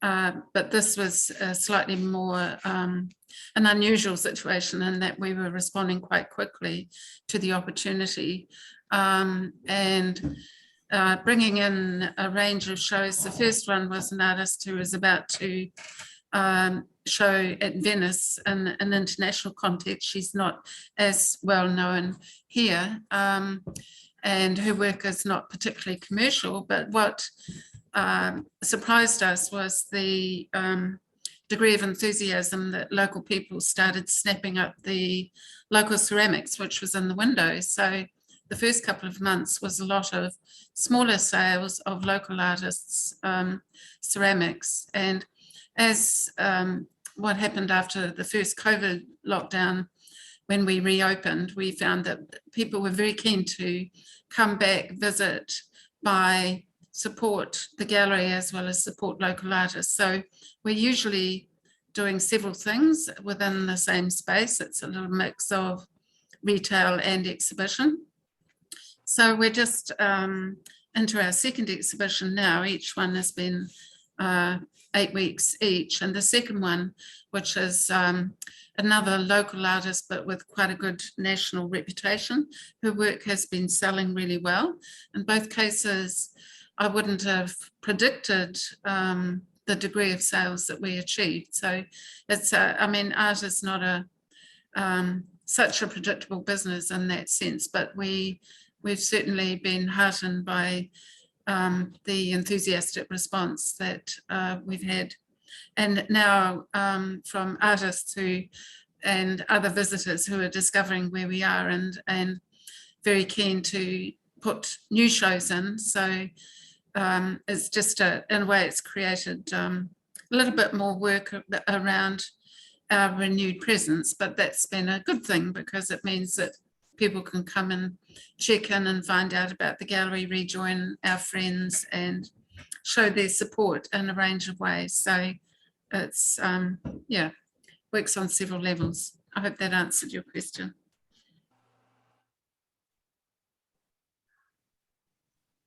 Thank you, Janet. Yes. Are there any other questions from the board there? Okay, well, thank you very much, Gordon and Janet, for the presentation of your applications. You don't need to stay online all night to listen to our discussion. We've got a few other participants. It won't affect the outcome of the discussion. And we'll move now to the next applicant. Thank you very much, Thank James. you. Thank you for having us. Thank you. Thank you. If I could ask Ross Jackson, please, to come to the floor. Is Ross on? I can't see Ross online. Yes, he is. Yes. He's here now. Kia ora. G'day, Ross. How you going? Yeah, good. Ross, typically I outline a couple of things about how long, given the number of speakers, normally it's about 3 minutes. So if you can describe your presentation in a 3-minute period, that'd be great. And we'll open it up for questions from the board members. Thank you. Thank you, James. Myself and Paul Livingston here represent the Ferndale Residents Association, and our application is fairly straightforward.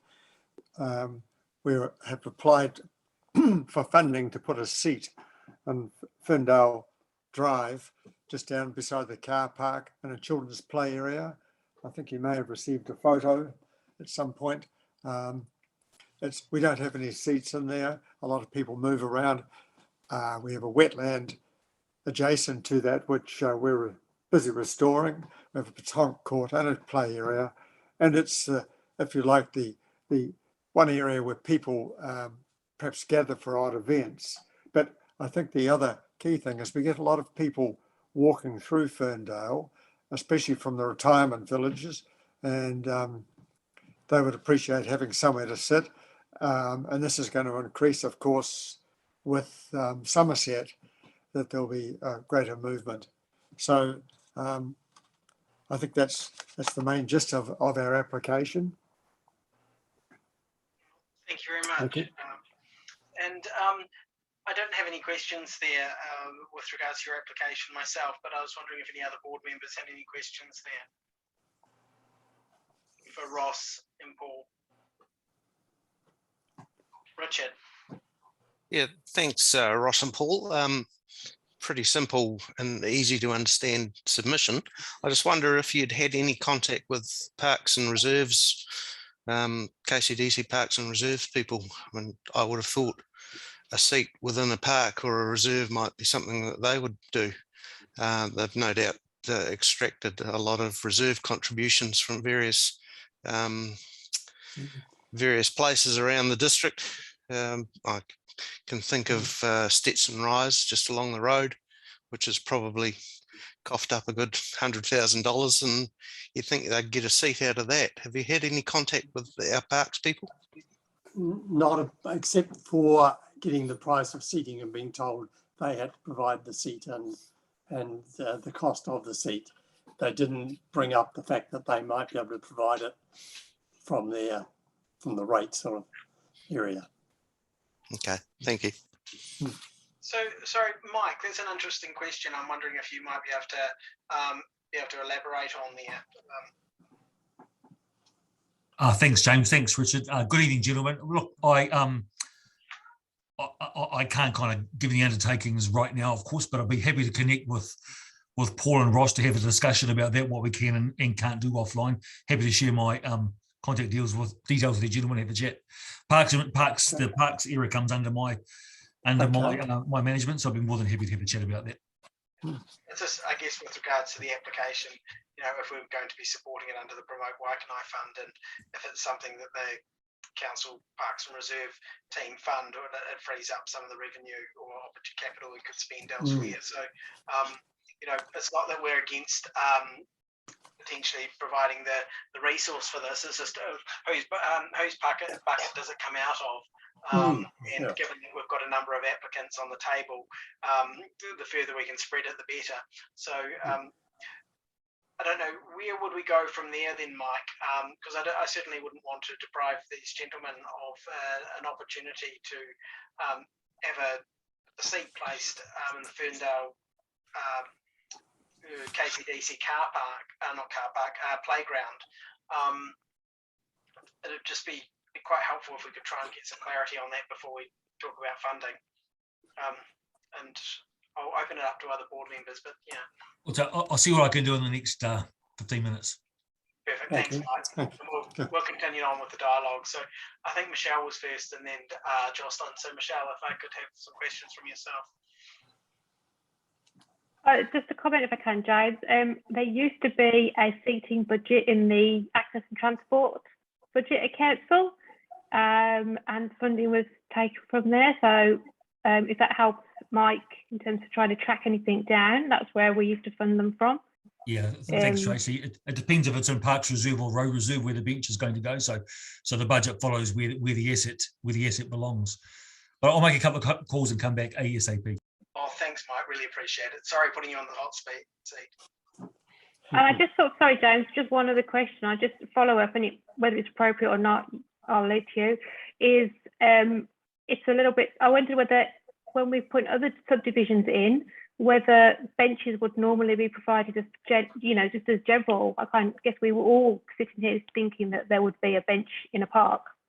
So is there something in the resource consent process that means that this won't eventuate again? Yeah, it's something I'm not familiar with with regards to reserve development, when reserves are put in place and when subdivisions are made. I know some of the concessions that Richard described about are often enabled, but it's not something I could talk fluently on. So maybe when Mike's back online, we might ask him to clarify that. Thank you. Jocelyn, if I could move over to yourself.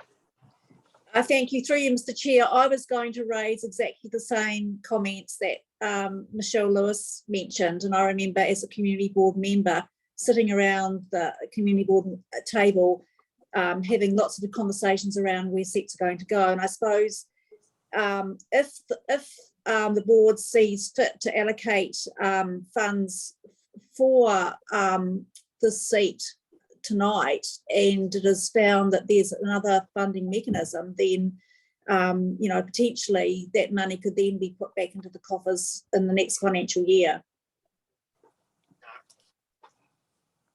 Thank you. Richard. I just wanted to offer a bit of insight into Parks and Reserves contribution. So I'm currently doing a subdivision and we're providing land and nothing else. So you have to provide a value, and they value the land is generally a lot higher than anything else. So you can, all you need to do is provide land or cash. Or land up to the value of whatever you're required. So there's no requirement for any equipment. Okay, so it's up to council essentially what equipment goes there. Okay, well, Paul and Ross, thank you very much for your submission and application. I hadn't realised a bench was going to be a contentious item, but what we're really trying to do is identify the right bucket that this money comes out of, and if we can save some money for a project within our communities, we certainly want to, by all means. And if it's just, hopefully it won't affect any outcome of the decisions today, and Mike can come forward with some further information. Thank you. That's great. Thank you, James. No, thank you, and thank you very much for your time this evening. Much appreciated. Okay, good. Thank you. Like I said to the other applicants, you don't need to stay online tonight. We will be having a discussion about the applications a little bit later. Your participation now won't affect the outcome of the decision, but you're more than welcome to continue to listen to the dialogue of this evening's meeting. Thank you very much, James. Thank you. Okay, if we move to the next public speaker is Jenny Davis. I can't see Jenny again on the list here. Jenny's with us, James. Yes, I see it's not showing up on my image list. I'm here. And ready. Hi, how you going? Oh, I spotted you there. Hi, how you going? Oh, good. Oh, thank you very much, Jenny. Just like I mentioned to the previous applicants, we generally enable 3 minutes. We've gone over that a little bit with some of the discussions with a bit of discretion. So the floor is yours. Ideally, try and stick to 3 minutes if you can, and we'll just explore some questions with you afterwards. Sure. Okay. I'm applying for funding to extend my bird rehabilitation facility at my home. I've looked after Kāpiti's injured sick and orphan birds for 15 years.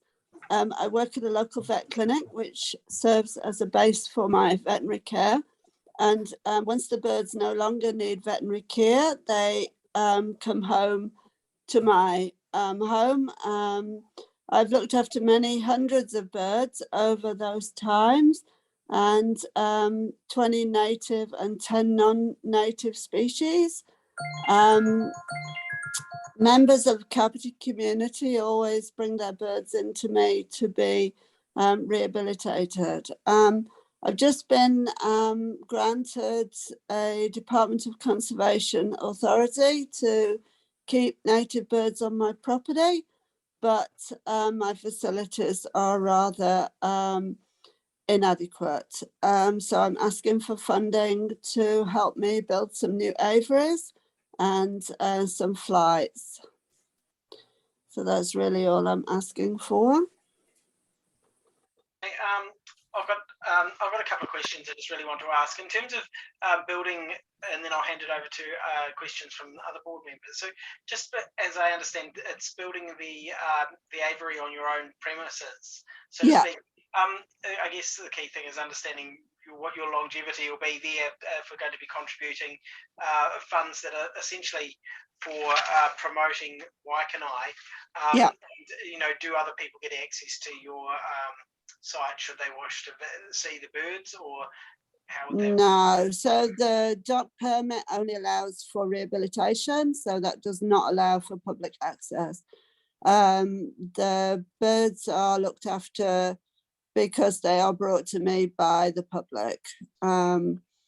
Yeah, so it's definitely stipulated in the Department of Conservation permit that they are only to be cared for, not as a member of, not for members of the public to visit. Yep. Okay, thank you very much. Do I have any questions from other members of the board? I didn't see what order. Michelle, yeah, I saw you dropped off now, so I can see you now. So great to have you back on. It's over to you. Hello, Jenny. Thank you. Hi. And it's good to see your face, because I've actually spoken to you several times when I was volunteering at Namanu on the counter. So I've seen many members of the community come in and where other places in the community are not able to take those birds. You know, you've been our sort of a centre of last resort. Yes. So thank you for all the volunteer hours you obviously put into that. So I just kind of wanted just to bring that to the rest of the board's attention, that Thank you. you are one of a very limited number of people, probably the only one in the area. Everything else is out of the area, either going up to Massey or into Wellington. I am the only one with the permit. Yes. Yeah. So thank you for everything you do, and I don't have any questions for you in particular. I think it's a really good Thank you. application. It's nice to see you. Thank you, Michelle. Now, Jocelyn, have you got any questions there for Jenny? Through you, Mr. Chair. Thank you, Jenny, very much for putting your application in. And I suppose what my question was, how many other DOC permit holders are there in the area? And you've answered that. I don't believe there's any others in the area. Massey Wildlife and the Zoo and the Wellington Rehabilitation Trust in O'Hara Valley. I think they are the only ones. Right. Okay. So you do really fill quite a big hole. So it's my understanding that you were involved quite strongly in the great emperor penguin that landed on our shores. And because of your skills, knowledge, and background, you were a key part of, I suppose, maintaining that bird on the beach and then getting it down to the zoo. Could you make some comments about that, and I suppose, you know, why your skills are so important? For support. I think I would have. I'd have had a DOC permit back then. I probably would have been able to do more. They do rely heavily on people with permits to help out. There's a lot of people out there that don't have the permits, and that's why I think it's so important. I would have liked to. just frozen. Been able to help that bird more. Okay, thank you. Thank you, Jenny. But I could. I'm just looking if there's any other questions from other community board members there. Do I have any other questions from board members? Actually, I have another question. So in terms of the flight, Avery, you know, what is actually the aim of being able to, of the flight, that component of it? So if you've got a bird like a carrier, pigeon, you can't assess its flight unless you've got a safe area to allow it to fly. One of the biggest problems with the carrier is that they fly into windows, domestic houses, and so it's hard for us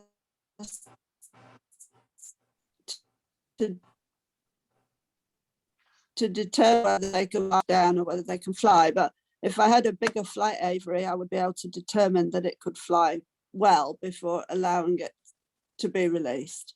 Okay, thank you. And no doubt a good release, a successful release. Well, it's important. Yeah. Yeah. Thank you. Yeah, thank you. Okay, thank you. Thank you, Jenny, for your application tonight. As I've mentioned to other applicants this evening, you're welcome to leave the meeting this evening, and it won't affect the outcome of the discussion, but you're more than welcome to continue to listen while the board discuss the applications. As you can understand, the pool's been oversubscribed, so it's going to be an interesting discussion this evening. So thank you very much, Jenny. Thank you. Yeah, I'd like to thank the board just for listening to my application. And yeah, thank you very much. Thank you, Jenny. The last part of public speaking, we've got an email from Linda Todd. I understand, Tracy, you're going to read that out. Correct. Yeah, thank you. So this was accompanied by a number of photographs which I've circulated to the board members previously, and this is the email that goes with it. I'm disappointed that I'll not be able to appear at the community board meeting as I'll be in Auckland. So I want to draw attention to the state of the hall you'll be using for the meeting. This was when we were still meeting live. As the president of the Waikanae Combined Garden Group, I'm very passionate about this facility.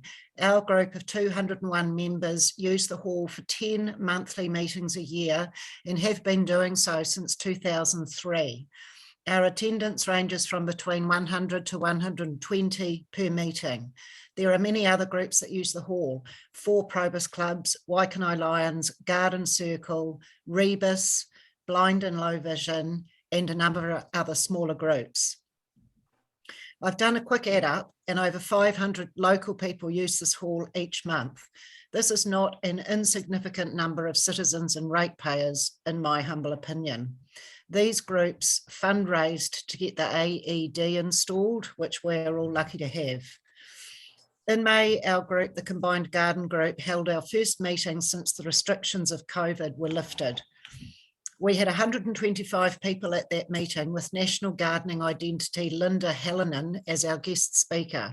I was not proud of our hall and the way it looks when we welcomed Linda as our guest. In recent times, KCD has upgraded the sound system and the overhead projector, and we are grateful for that.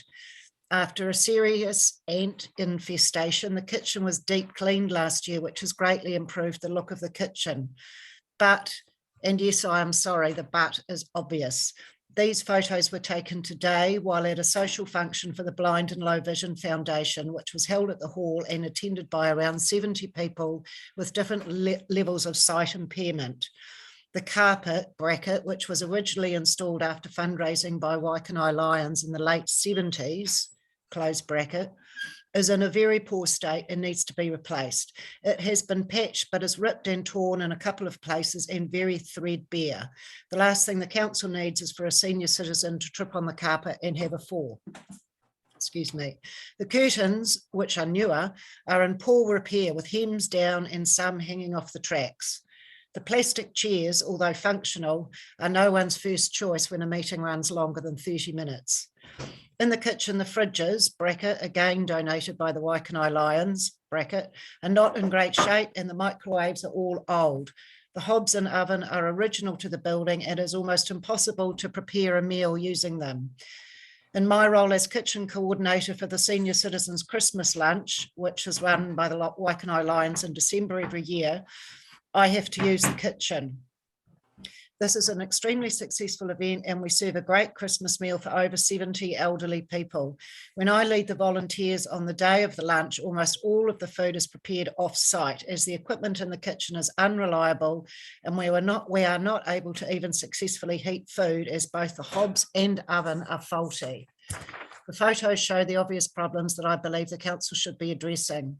The council was gifted this hall by the Senior Citizens Group, who fundraised for many years to build this valuable facility in Waikanae. I believe that in good faith, the council bears a responsibility to keep it up to a much better standard and make it something we can be proud of.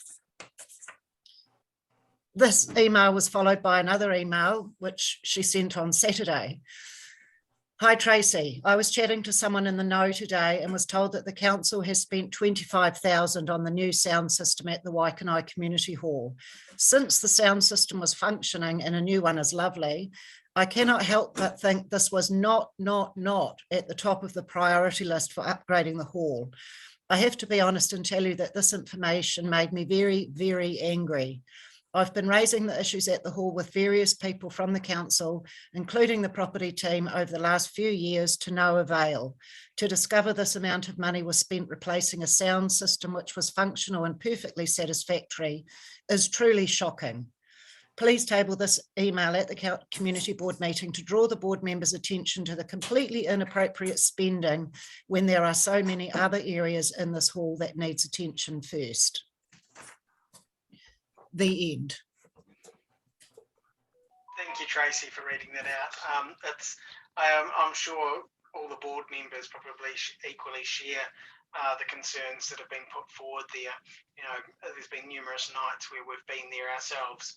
It's either cold or I'd never say it's actually a warm environment, to be honest. And the carpet and the curtains, I've not really used the kitchen, so I can't really speak for that. But I do think it is timely for some investment in the building and the amenities there. So I guess that's something that we as a board need to think about, how we can put forward an application in the annual planning process that's coming up, and would hopefully seek support from councillors. I saw we've got Martin and Rob online here too. So, you know, I guess food for thought in the discussion there.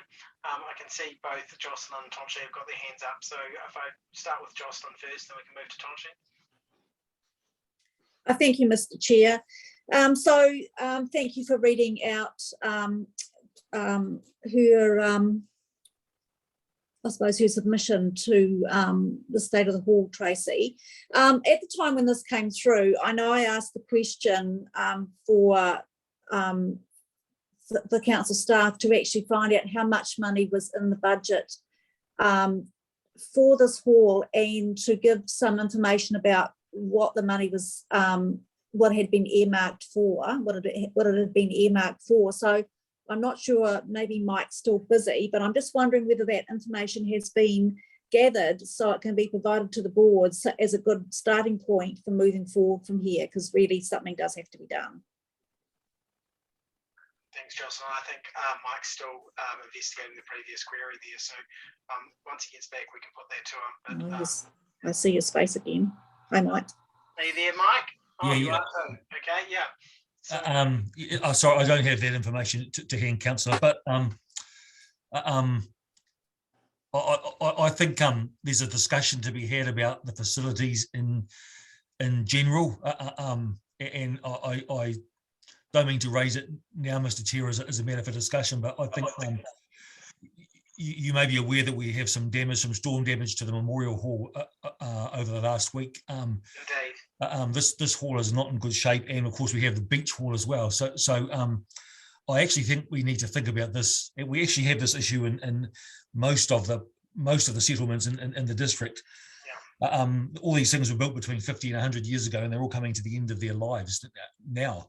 So at a future meeting, James, I'm quite keen to have a discussion about where we're going more strategically, and if we're going to invest in facilities, maybe rather than patching up these things kind of continually, maybe we need to think more strategically about what it is that the community wants, and perhaps some more in-depth and comprehensive facilities.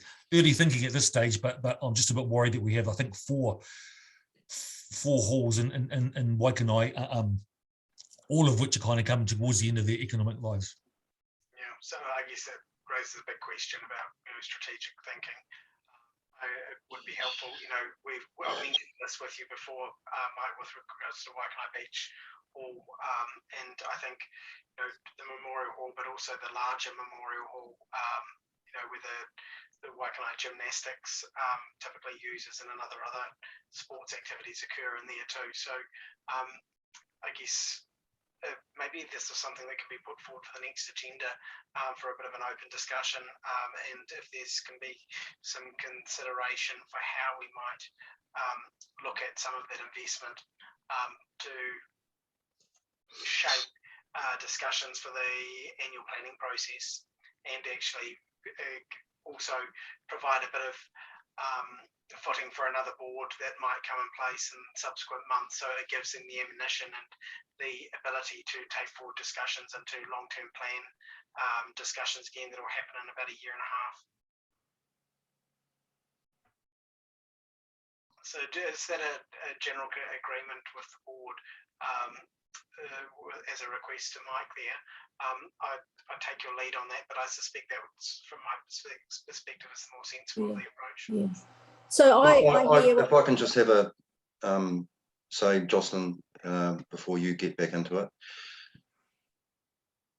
I don't understand the logic by what you're saying, Mike. I mean, here we are, we've been baiting and discussing about the beach hall for a better part of 2 quarters this year, and there's resistance there to take action with that hall, let alone the Memorial Hall or Mr. and Mrs. Todd's what they've brought to our light, and we've known about it, but perhaps not in the detail that they've described, and thank you for doing that.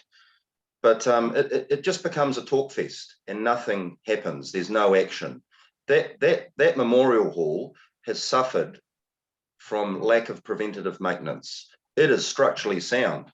It's masonry. So I'd argue that it just probably needs care and attention, which has been lacking for several decades. So I fear that there's just this mindset of just sweeping things under the carpet because they're as big as Ben-Hur, but really it's a culmination of lack of spending annually to keep these facilities in the condition that the community should benefit from. I guess I can appreciate the discussion there. Just what we need to do though is, if we're going to get additional funding, we need the ability. Well, I don't want to get into a talk shop. That's certainly not the intention. But I want to try and do is to enable funding to be allocated or provisioned. We need to either inform the annual plan or the long-term plan to secure investment. So it's the only way they're going to potentially support investment in these halls, and if we've got a cogent plan in place saying what we want for Waikanae, that's something that will enable that to happen. Well, yes, but with the greatest respect, Mr. Chair, those community facilities should be fit for purpose today. Indeed, and safe to use, and provide the warm, dry, clean environment, and a level of health and safety that we should be providing to the community. I mean, we baited. I'll give you another analogy. We baited the staff for beach toilet upgrades. Yeah. Well, there's no budget for that in the long-term plan. So how all of a sudden can we sort of be flippant about putting all the 4 community hall assets up for a big revamp? Yeah. there's no money to do that. The only way we're going to do that, though, is through the annual plan with supportive councillors and using information and papers to support that. I'm not against it. I agree. Waikanae's halls have been significantly underfunded and probably in terms of the refurbishment. But what I want to try and do is make sure we can get that money and we can start singing from the balcony and saying, look, we want money and that we've got the evidence and this is what we need to support our application. And I think, Mike, what's important to hear is the message from the public is probably the message is clear enough to that they want to see the right appropriate amount of monies apportioned to each community facility in the Waikanae township, and a commitment to spending it in the right element of that building. I think that, if we tick that box, short to medium term, because we actually, beach hall aside, we all know that that's a bit of an issue. But the other ones on the eastern side of the railway line, they've got good bones and we can work with them. But you can see that they've been under-resourced, I think, as I said earlier on, I hear what you're saying, James, in terms of putting in submissions to the annual and long-term plan, but what we need to do, and as I said, I asked this 2 weeks ago, to find out how much money has been allocated for that hall and for what purpose, because there's two things here. Actually, there's more than two things. One is whether there's money, when it's allocated, and what it's going to be allocated for. And as board members and as councillors, that is an operational matter, and often we have no idea what money that is allocated to a particular building is going to be spent on. Which, at times maybe we wonder, whether, it could have been spent on something different. But I hear what Mike is also saying in terms of, we've got, 3 or 4 halls that are coming to the, that have got problems with. But we're not going to get any new halls tomorrow. So we need to have a long-term plan as well as a short-term plan to be able to use those halls in the meantime, at a reasonable level. That's all I need to say. Pardon? Oh, sorry, I was just going over to Michelle. Sorry, she hasn't had a chance to speak. Yeah, that's me. Thank you. Thank you, James. Just a quick comment. I wondered whether it was possible for the board members to get copies of the asset management plans for property. That would help us just have a more informed conversation, just to follow up on Jocelyn's point. So I can speak to that if you like, Mr. Chair, just briefly, because we are working on the asset management plans.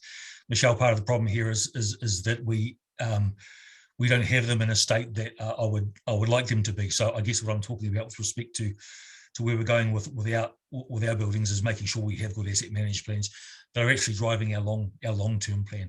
We're not as good at this in property as we are in infrastructure, but it's definitely our intention to get better with this in property. Can I just say, Mr. Chair, that I take everybody's point that these things need to be fit. They're not going to disappear tomorrow. They need to be as fit for the purpose as is possible in the meantime. But I do think in the longer term we need to have a think. I'm not saying these things are mutually exclusive. I just wanted to signal that I think that the buildings don't last forever. The Waikanae Memorial Hall roof, it's an old Butenol style roof, Tonchi, flapping around in the wind last week. So we had to have guys up there nailing that back down again. We've got some decisions to make as to whether we re-roof the whole thing or just patch it up. I'm a fan of actually doing it properly rather than just patching, but we've got those problems with the floor in there now as well. So I take your point. Not going to happen tomorrow, and we need to be a bit better with the preventative maintenance and keeping these things more serviceable. But in the longer term, I do think it'd be good to have a discussion about where we're heading. Yeah, I guess, Mike, what's driving my thoughts here is actually, the asset management plan failed Waikanae with our library, and it resulted in a closure. And, I certainly don't want to see, another closure of a significant public building due to lack of maintenance, essentially. So, if I think it's quite, I think this is, for our board, even at this point in time, it is quite urgent and pressing that we can start moving forward on having the ability to shape the the annual plan and the long-term plan with some level of expediency, because I think it is a great risk for us as a community, but and it'll be particularly a point of interest for our community. I don't think any of us as board members are going to we're still living and breathing the consequences of the loss of our library. So, I certainly don't want to see the tragedy of another significant asset affected. Mr. Chair, can you just excuse me for 5 minutes, please? Fine, thank you. Thanks, Angie. Do I have any other questions from board members? No. So, Mr. Chair, if I could interrupt for a moment, please. Standing orders require that after 2 hours you take a 10-minute break, unless the meeting resolves to extend the meeting without a break. What I'd suggest, maybe with Tonchi's absence there, maybe we resolve to have a break and return within 10 minutes. Do I have a mover for that? I'll move that. To a seconder? All those in favour? Yeah, I'll second it. We'll return at 9:15. Thank you.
What sort of board game do you want to play, Grace? Do you want to choose something? Mind you, this might go on for a little while yet.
Okay, are we all back online? Tracy, you there? Yep, I'm here. Perfect. Who else is Mike? You there? I can't see you in the picture.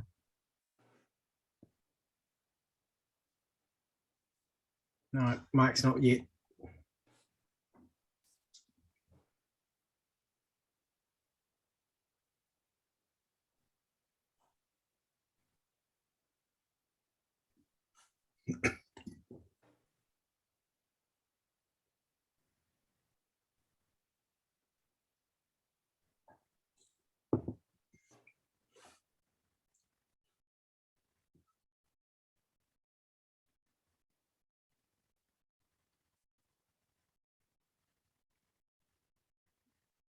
Mike, are you there?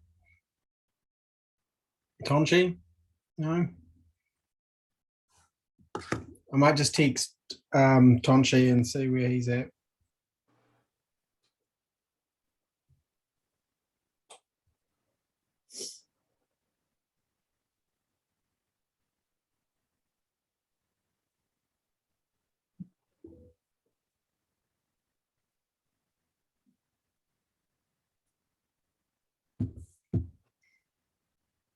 I don't know whether board members have seen, I've just sent an email.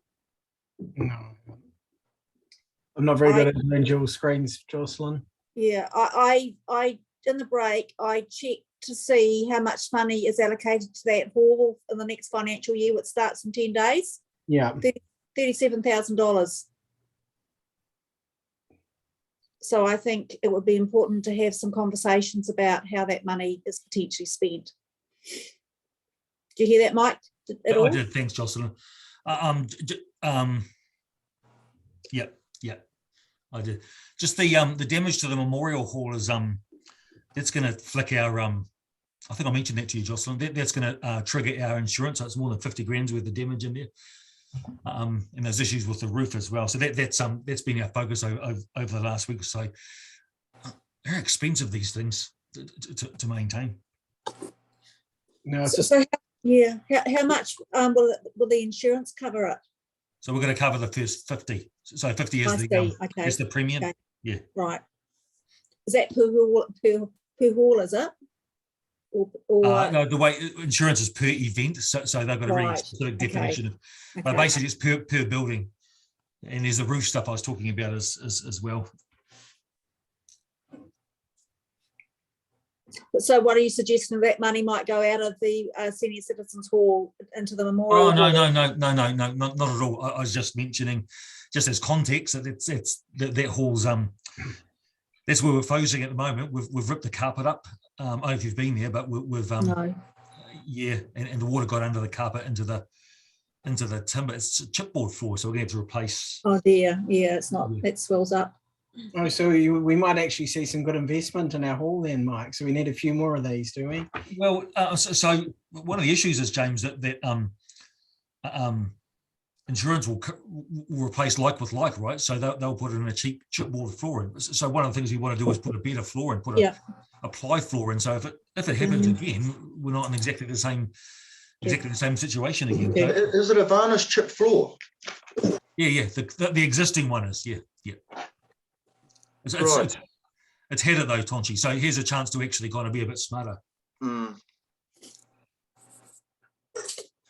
So I guess, Mike, just picking up now that Tonchi's back online, is I guess just from myself as the chair, you know, I do want to see some progress about how we can, I don't know, inform or influence the asset management plan, to be honest, but also to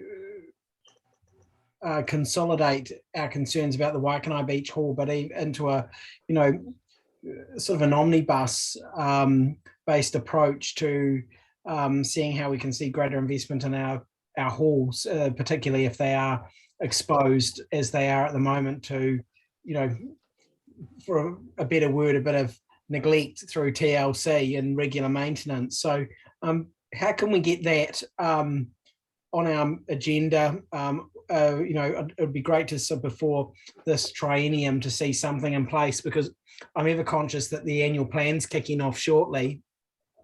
And, you know, this is something that is a really, you know, without doubt, quite a considerable amount of investment that could be, or the board could advocate for our community to secure funding against that.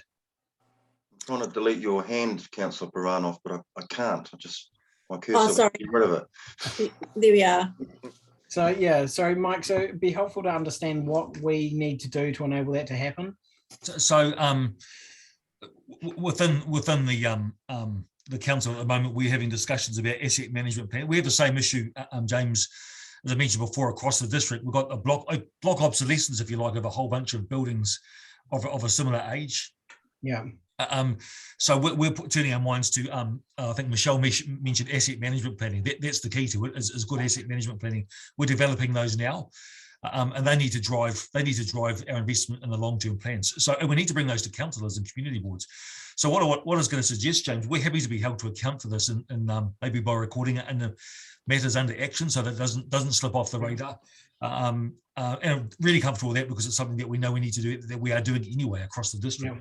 So maybe that's the way that we can make sure it doesn't kind of disappear.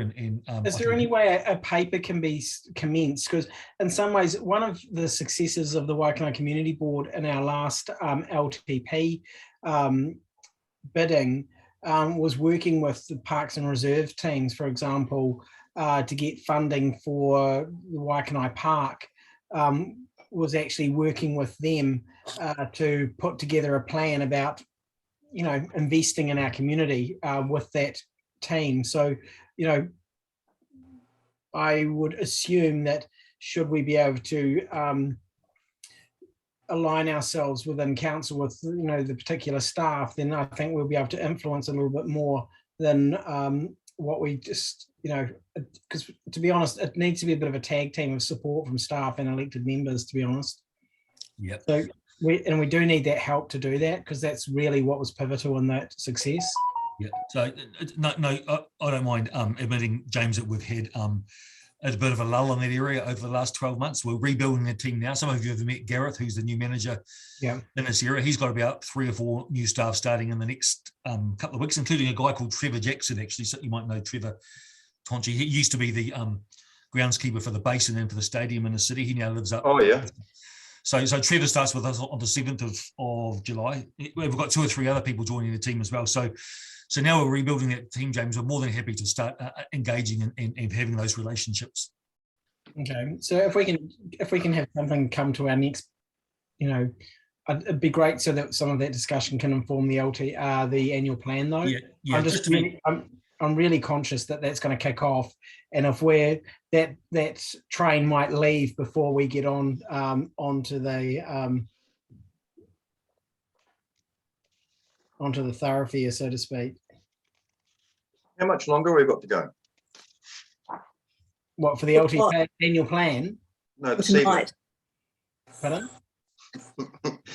Well, I want something to happen here, Tom. So it's really Councillor Pravanov can do an all-nighter, but I'm too old for that. Yeah, I'm not asking for an all-nighter. I just want to see how we get something in place to get some traction. I think maybe offline we need to formulate some key questions that we need to ask of staff and formulate a way forward rather than doing it right now. Yeah. I think we've had a really good conversation, but I think, you know, outside this meeting, I think we need to form, you know, have some good conversation and you know, try and form a way forward, you know, with council staff. Is it possible to do a sort of a workshop format rather than bringing a paper back to this meeting or these meetings? Yeah, I think that would be a good idea. We'd all get around, we can, you know, throw in stupid ideas and Tonchi can tell us why they're stupid, and you know, I think we'd get a lot more value out of talking to each other rather than talking to a paper. And I don't know whether that's the sort of thing that we are meant to do as a community board, or I certainly know, you know, council workshop everything, or else they briefings and workshops before they get papers. It seems to me if we talk, it'll happen a lot better. We'll get a better result.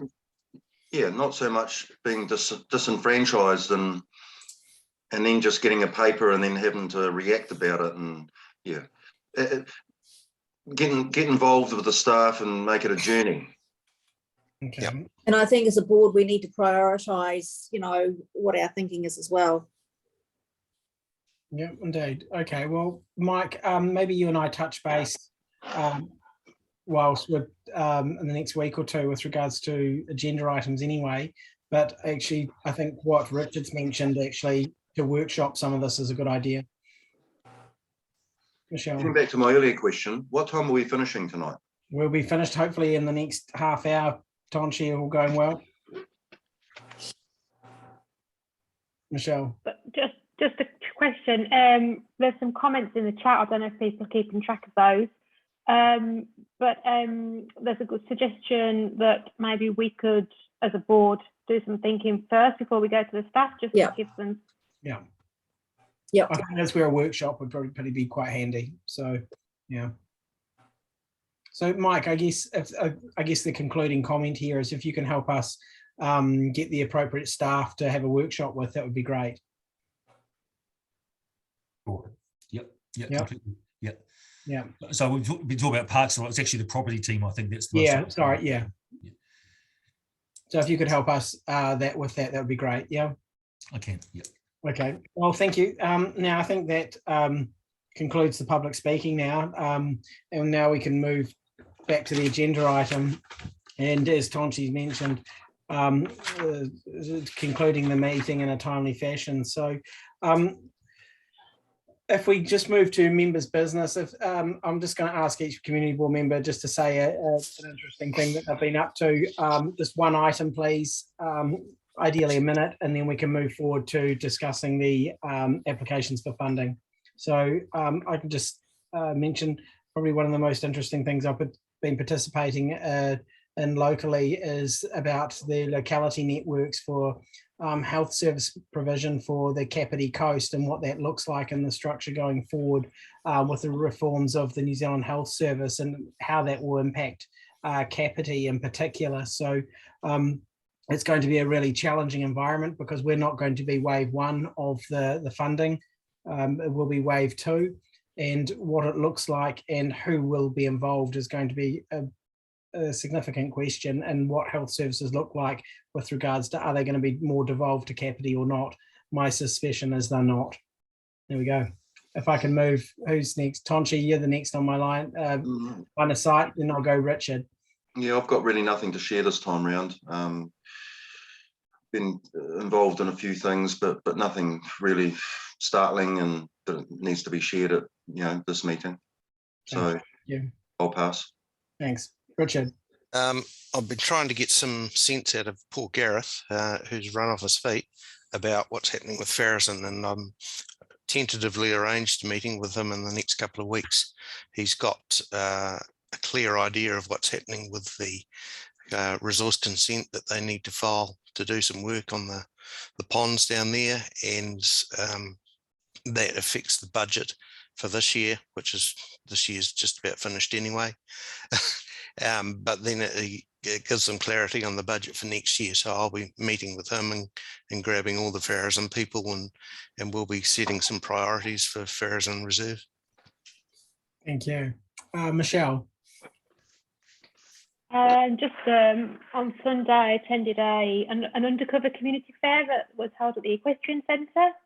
And I had it's focused on food security for the community and connecting at grassroots level. So that was on over Sunday lunchtime, and so that was nice. It's apparently the second one that's been held, and they're looking to make that a regular event for our community. So it's able to continue under any weather conditions given the location, as long as there's no flooding from the river. Thank you. Jocelyn. Thank you, Mr. Chair.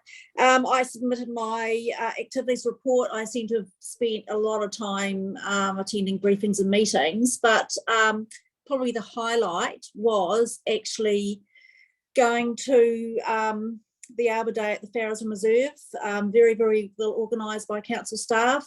It was a great day. In fact, it was the first fine day after about, 10 days of rain.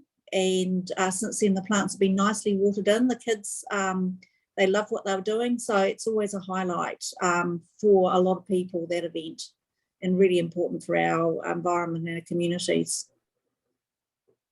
Thank you, Jocelyn. Now, that concludes members' business. Do we have any Mr. Chair. Sorry to interrupt. Under members' business, you've also got leave of absence. Yeah, I'm just about to get to that. Yep. Okay. No, and just in terms of, I think in terms of responses to public speaking time, I can't see any other individuals on screen still with regards to responses. I think we've covered appropriately. I guess, Mike, you'll be able to elaborate now potentially on the seating at Ferndale. Have you got sufficient information to do that? Yes, I pestered poor Gareth, Richard. Look, there's a couple of things to think about before we just give a blanket yes to a piece of park furniture. A few things to think about around what land it's actually on. Michelle, we do actually separate them out now between Parks Reserve and Road Reserve, so I just need to check a couple of things. Also around underground services, not making sure we're not going to kind of electrocute people, and just check that it's compliant with the reserve management plan. But subject to those things, and if we can get in quickly before the end of this financial year, I think we might be able to do something within the baseline. So, but unfortunately, I can't actually confirm that completely tonight. So what I was going to suggest was that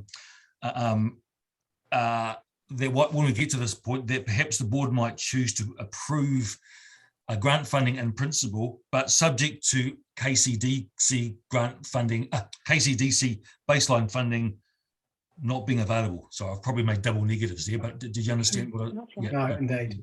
Do you want me to clarify a couple of those questions, Mike? I know I shouldn't really talk to this one, but sure, Donchi, I'm not actually familiar with the exact siting, so if you were able to shed some light on it. So the reserve is that's one of 4 reserves within Ferndale. This particular reserve that encapsulates the attenuation area and the playground is 5 acres. Where they want the seat, I believe, is entirely within Parks and Reserve, not Road Reserve, and there's no underground services there. All right, thank you. But I my advice stands that my recommendation, my advice to the board is to you may choose to approve in principle subject to KCDC funds not being available. I'm just not at liberty to kind of completely say, yeah, she's a goer from my side on the fly tonight. Okay. I probably can do so tomorrow. Okay. Well, if we do something subject to. In terms of, I've had no matters, or sorry, do any board members have any leaves of absence requests? No. Richard, Michelle? Well, I'm hoping to take myself out of service during the school holidays. So ideally from, I think it's the 7th to the 20th of July. Do I have a mover for that? I'll move that. Do I have a seconder? I'll second that. Thank you. Does anyone else have any requests for leave of absence? No. I haven't had any matters of an urgent nature brought forward. And we've already spoken about community board members' activities. So if we now move to consideration of applications for funding, Jocelyn, I saw the point, I was adding them up in my board papers earlier on too. So I think if we might just change around the order of the applications, just because where we can move money from one budget to another. Tracy, if you can just refresh me though, I just want to double check because I often get this confused and it's not intentional. The capital improvement fund money though cannot be transferred from year to year. That's correct, is it? Yeah, thank you. So if it's just for other board members understanding, if the capital improvement money is not spent, it cannot be carried forward. So, Mr. Chair, if I can ask a question, can that fund be transferred to another fund within the authority of the community board? Sorry, that's not something I'm familiar with those funds. Previous years, yeah, but previously, Jocelyn, we have transferred funds into different budgets. Yeah, so I'm asking whether money can be transferred from the capital improvement fund, say, to example, to the promotion fund. I think the problem with your leave, Mr. Chair, is this is capital money, and I don't believe you can transfer it to operational funding. Okay. So we can transfer between promotional and yeah, that's what discretionary. Yeah, but it's more about, but not the capital. Correct. Okay. So if that's the case, if we look at the discretionary grant funding first, and then we can transfer that into the promotional, and then we can go from there. And then what we'll have to do is utilise. Unfortunately, it means we're going to have a shortfall of about 5,000, or we're going to lose 5,000. Yeah, we will. Yeah. It's just a pity that the applicants from the Waikanae Recreation Centre withdrew their application. No, I'm not sure of the rationale of why, but it's a real pity in some ways. So, okay, so if I can just go to model recommendations for promotion of Waikanae Fund, and then once we've settled on that, we'll need to make propose a motion to transfer their residual funds into the Promote Waikanae Fund. So if we can, sorry, not the Promote Waikanae Fund, from the we need to move money from the discretionary fund to the Promote Waikanae Fund. So do we have a mover for model recommendation for the funding sought by the Takutai Kāpiti Principals Association for the funding sought of $1,000? I'll move that. I'll second that, Mr. Chair. Okay. Which is for the two primary schools in Waikanae. Waikanae, yeah. So what amount are you suggesting, Richard? The full $1,000, the 500 each. Yep. Yeah, $1,000. So we had a mover and a seconder. All those in favour? Aye. Any discussion? Aye. All right, motion's carried. If that's the case, that Now, so we've got 1,700. So we've got $753.38 to transfer to the promotion of Waikanae Fund. So do I have a mover for transferring the fund? Yes, Mr. Chair. Thank you, Jocelyn. Thank you. So Tracy, if we can record that to the board, and any discussion? Sorry, who seconded that? I was looking away. Richard. So any discussion? All those in favour? Aye. Aye. Okay, so if we can transfer 753.38 to the promotion of Waikanae Fund.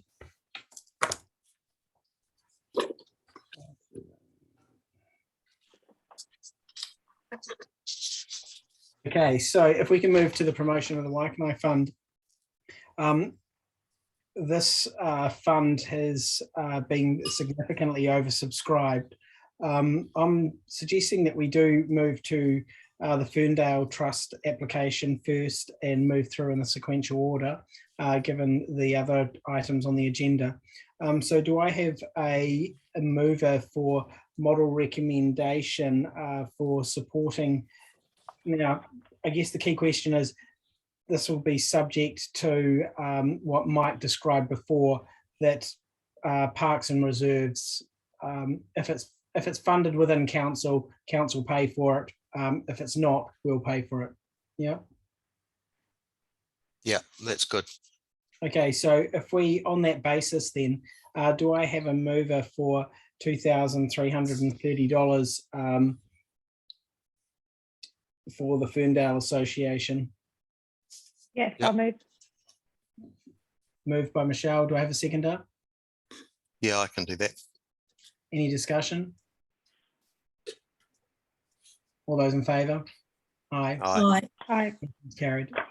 So Tracy, if you can transcribe Mike's recommendation that this funding is made available subject to KCDC Parks and Reserves budgets and requirements there. And presumably that would include all part thereof. For example, if the council was able to fund part of the money and the community board topped up the balance, if that's how it works out. Yeah, I'm happy with that. Is the board happy with that approach? Yeah. So that means we'd have to change the wording to be up to that amount. Yeah. Up to. Yeah. Up to including that amount. Yeah. Thanks, Jocelyn. Okay, so if we move to Jenny Davis's application for $8,000 for building in Avery to support the rehabilitation of New Zealand birds, do I have a mover for model recommendation of $8,000? I'll move that, Mr. Chair, for $8,000. Do I have a seconder? Yeah, I'll second it. Thank you. Any discussion? No. All those in favour? Aye. Aye. Motion's carried. I think that's a very well worthy and significant public benefit for our community there. I think Jenny does some great work. I guess we're moving to a bit more of a contentious area here with regards to the Mahara Gallery Trust's application. Essentially, they've put three applications in totaling $27,000. So that significantly exhausts the amount of money available. Now, with the transfer of money from the discretionary fund and with the money that you've potentially granted already, including the up to 2,330, yeah, you've got a balance of 6,400 left in the promotion of Waikanae Fund. 38 cents. And 38 cents. Thanks, Jocelyn. In terms of, we're not going to be able to provide it against, there is a request for a campaign or there's a request for maintaining a presence. Do community board members have a specific, what would you call it, area that they would seek to see the investment in Mahara Gallery Trust with regards to the remaining 6,400, or would you like that to remain on the table? But the problem is, again, we don't need to use this money potentially if we don't spend it. It's the capital improvement money that disappears. So food for thought, given the substantive amount of money that's been requested from the other two sites there. So I guess to test the waters, do I have anybody prepared to put forward a model recommendation against any of the categories sought by Mahara Gallery Trust? Could I make some comments, or do you want to wait to have? Or you want to have a motion first? Yeah, let's have a motion first, Jocelyn. Richard, Michelle, Tonchi. Well, Tonchi, you can't really vote on this one, I guess. No, I've already messaged Tracy that I'm. Yeah.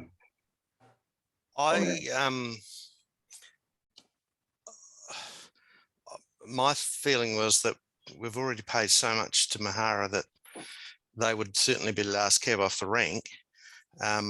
Teasing their representatives, Jocelyn got out of them that some of the money was for the reopening ceremony, which we can dump into next year. I think that was $6,000. There was rent that they thought that they might be able to get out of another event, another source. I'm not sure what it was, which left $12,000 for events and promotions, which is probably what the money that we have is for. So, and I'm not sure how much we've got left in that tranche, but I think it might be just over $7,000. Sorry, I went offline. Right. We've got 6,000. I think we've got about 6,400 left there, Richard. Yeah. The 18th. So we've got the. We've got the. Yeah, I'd be happy to give them that for their events, and then we'll tell them we're open for applications for more promotions money next year, but we've exhausted this year's amount of money that we have. So that was my feeling on that. That certainly Mahara are very worthy, but given the amount of money they've already had from us, we probably need to get other people satisfied, and they could have the balance of the cash that was left over. And looking at the capital fund, there's only one other item in there, and we're probably likely to give them a large dollop of capital as well. So that's what I mean. I'd be prepared to move something along the lines of that we give them, whatever the balance of money we have left for their events funding. I haven't got the exact wording here, but excuse me, Mr. Chair. Yeah. The other thing for consideration is that you may or may not be giving the Ferndale Association that 2,300 odd that they've applied for. So, if the council contributes 1,000 of that money towards the seat, that gives you an extra 1,000 to could even give us 8,000. Yeah. So maybe for your Mahara Gallery one, as Richard suggested, you might want to have wording like the balance of what's available in the promotion fund. Okay. Or another option is if that funds, obviously we've got 10 days for the end of the financial year. That money, if the Ferndale seat was paid for by another source, if that money was transferred after the 1st of July, that could actually go back into the promotion fund and not be lost into the next financial year. So it would have an extra $2,300 in it. So I guess I don't know that you can transfer money into the new financial year. Well, if the money's only received in the new financial year, that's been done before, then it goes into that year, it lands. So a decision, it might be a while to make a little decision. Anyway. I guess the key principle here, though, is the board happy to invest, whatever the outstanding value is plus the contribution from the seats for this financial year, recognising that it won't be transferred to the next. As a principle, because given the significant sums that are asked for on the page in front, you'll be giving essentially 25 plus another sort of probably 10, so about 30, 35, 36,000, up to $36,000 to Mahara Gallery. So just it's not that I don't support the gallery, it's just that I just want to make sure everyone's clear on that. So or do you want to maintain Mr. that? Chair, can I just be excused while you're debating this one, just for a couple of minutes? Thank you. Yeah. So just another question, I should have asked this earlier on. Can we transfer money, can we transfer applications from the promotion fund that are for capital items into the capital improvement fund? But none of that's capital though. Yes, it is. For example, a bird aviary is. And so is a seat for that matter. True. What, to spend it all? Actually, that's not a bad idea. Because if you transfer that, that means it uses up all the capital improvement fund money and we don't lose it. Yeah, it will mean that there's money. Well, I suppose it's a case if we did that, then, I suppose it's a case of whether or not the board wants to provide what money. So that would be another $10,000 that Mahara Gallery would get. I hear what people are saying, but on the other side of it too, do we want to lose, as we're sitting at present, 5.5K? Well, my suggestion would be for that the seat and the aviary are transferred into, but that means you'll be overspending your capital improvement fund. So no, you will, no. Yeah, because if you because the $8,000 aviary there's 30. If you add up the grants applied for at the moment, it's $32,017. Okay. So well, the other option is to split those applications so that split actually divide Jenny's application between the promotion fund and the capital improvement fund, so that the capital improvement fund, so basically transfer $5,543.33 of her application to come out of the capital improvement fund and leave the rest of it in the promotion fund. Okay, so does that make sense? Yep, no, it does indeed. So do I have a mover for that? I'll move that, Mr. Chair. Do I have a seconder? Yeah, I'll second that. Okay, so Tracy, did you get that? Tracy, did you get what we were doing there? Sorry, we've been a bit devious, but we're just trying to say we don't lose the money. I understand what you're saying. I just wanted to double check with Mike that you can actually do that if they've applied to one fund, that you can pay them from another. I think it's, so long as it's capital, the board has discretion to do it, I think, Tracy. Okay. They're definitely capital items, so I feel. Oh, yes. Yeah. Large lumps. Okay, so that's so great. Whatever amount is needed to ensure that the capital improvement fund is empty. Yep. That's the amount that you're going to fund Jenny's aviary. Yep, indeed. Yes. Yep. Okay. So she's going to get funded the total amount. It just comes out of two different pots. Two different pots. Yep. Yep. And then that gives you an extra 2.5. No, it's back 5,000 into your promotion fund. Oh, hold on. How much is it? 2,000. You got $2,330 plus it's about approximately $3,000 from the capital improvement. Yeah. Sit down with a calculator tomorrow, Tracy. I've got one here. Yeah. And work out what we want. Okay. Well, you've But got what we want. You've got $5,500 out that's not spent at the moment from capital improvement. So of Jenny's 8,000, 5.5 will come from capital improvement and 2.5 will come from promotion. Okay. Yeah. Perfect. Yeah. So that leaves us with. Okay. So if we can move back to model recommendations for the Mahara Gallery Trust for their application for the promotion of Waikanae Fund, can we have I'm just trying to think of a quick way. Can we wrap it up and say the Waikanae Community Board agrees to, now I can't remember the value now, Tracy, because it was, you said 2,500 went back in there, didn't you? So that's 8,438 cents. So am I correct? I get 11,000 of that $5,000. Is that right? Oh no, I've lost it. I haven't even had a glass of wine. Yeah.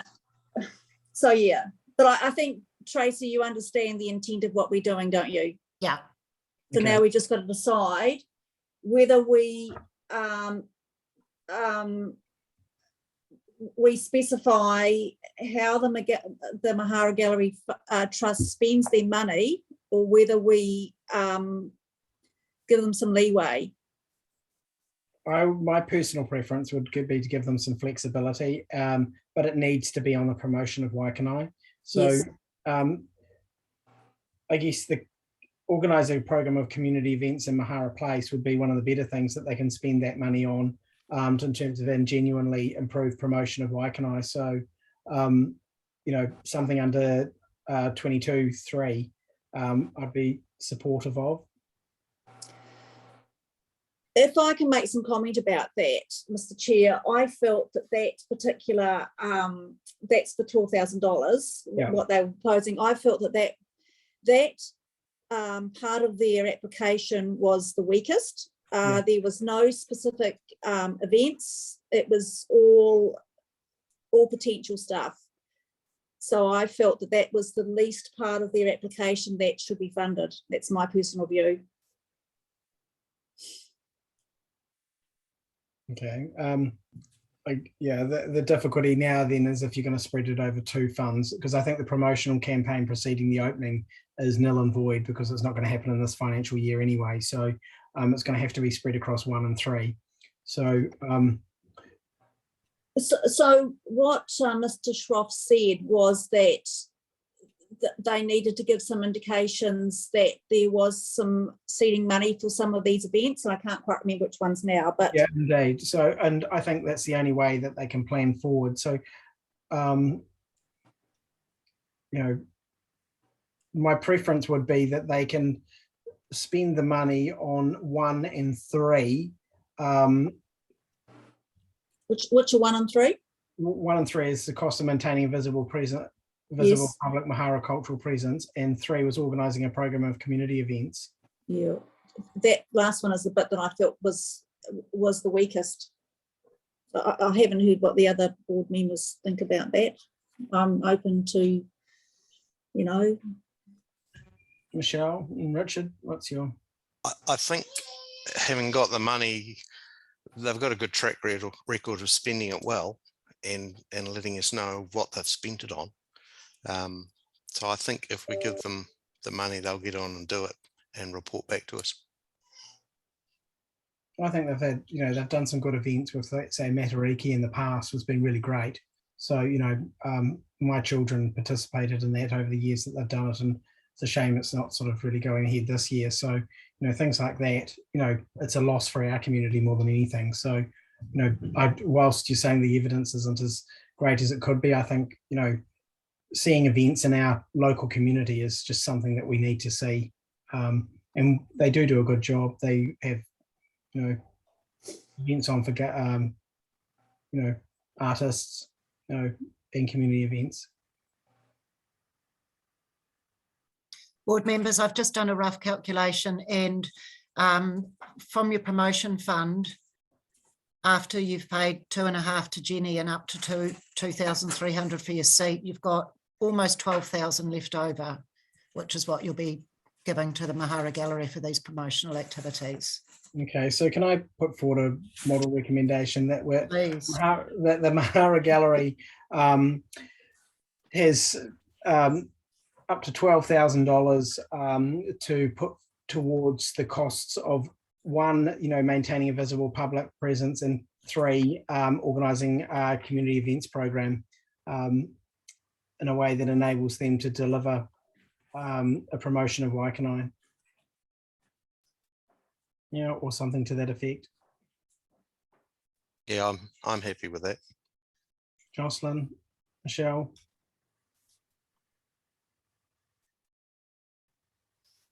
Michelle, what are your thoughts? I was more heading towards even recognising what Jocelyn said, more towards just, and Richard, you said this in the opening comments, that more on that promote the community events program. Given that it's up to 12,000, I'd be more inclined just to put it for the community events. I think that's just important to get more of those at this time. Yeah.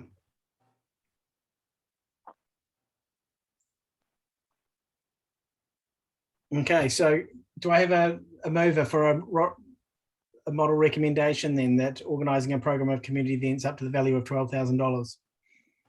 I'll move that. Do I have a seconder? I'll second it. Any discussion? All those in favour? Aye. Aye. Aye. Motion's Aye. carried.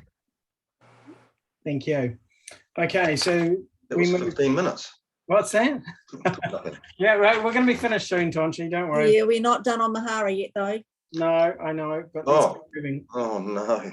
Okay, well, let's move to the easier one then, if that's the case. The Waikanae Beach Tennis Club. Do I have a mover for model recommendation for the amount sought for $7,031.67 for assisting with the cost of completing improvements? Yeah, I'll move that. Do I have a seconder? I'll second that. Any discussion? All those in favour? Aye. Aye. Aye. Carried. Okay, last one. Let's see if we can wind this up. Okay, so Mahara Gallery has put forward an application for $25,000 for the cost of purchasing IT equipment. Do I have a mover for model recommendation $25,000 for Mahara Gallery for IT purchase?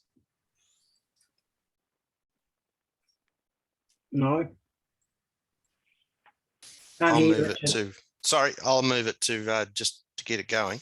Yeah. I know Jocelyn's got some thoughts, and I have as well. Do I have a seconder? I'll second that, Mr. Chair. Any discussion? It's open. Yeah, as I said before, they've had a hell of a lot out of us, and it's an understatement. It's only in the absence of any other applications that I will support this. And I know Jocelyn's got issues with it being a district-wide gallery and the district not coughing up much. Okay, they've coughed up $1 million, but or 1.6 or whatever it is, but it's an ongoing thing. This is Mahara Gallery is going to be an ongoing cost to the ratepayers, and probably the full council needs to understand that and get their head around it. If they want a district-wide gallery and it's going to be based in Waikanae, then they can't just keep getting funds out of the Waikanae community for it. Yep. But in the absence of any other applications and the fact that we have to use it or lose it, I'll vote for it. Thank you, Richard. Any other questions or discussion? Yes, I'll just make the same comment as Richard, reiterate what he's saying in terms of, you know, this is, even though the gallery is located in Waikanae, it's a district-wide facility, and I would have really liked to see applications going much, you know, to the other community boards. I think it's also, we're also going to be very mindful that there are issues going forward in terms of having more staff with the gallery when it opens, and there are issues around that funding because they haven't been allowed for in the financial planning of this whole project. So, you know, I like Richard will support this application because I've got too much Scottish ancestry to see money. I suppose it's not going to be lost, but it will be lost out of the Waikanae area. So I will be supporting this application. But if there are other applications, I would have been very willing to look at those as well. Team, has anyone picked up on Councillor Halliday's comment in the chat?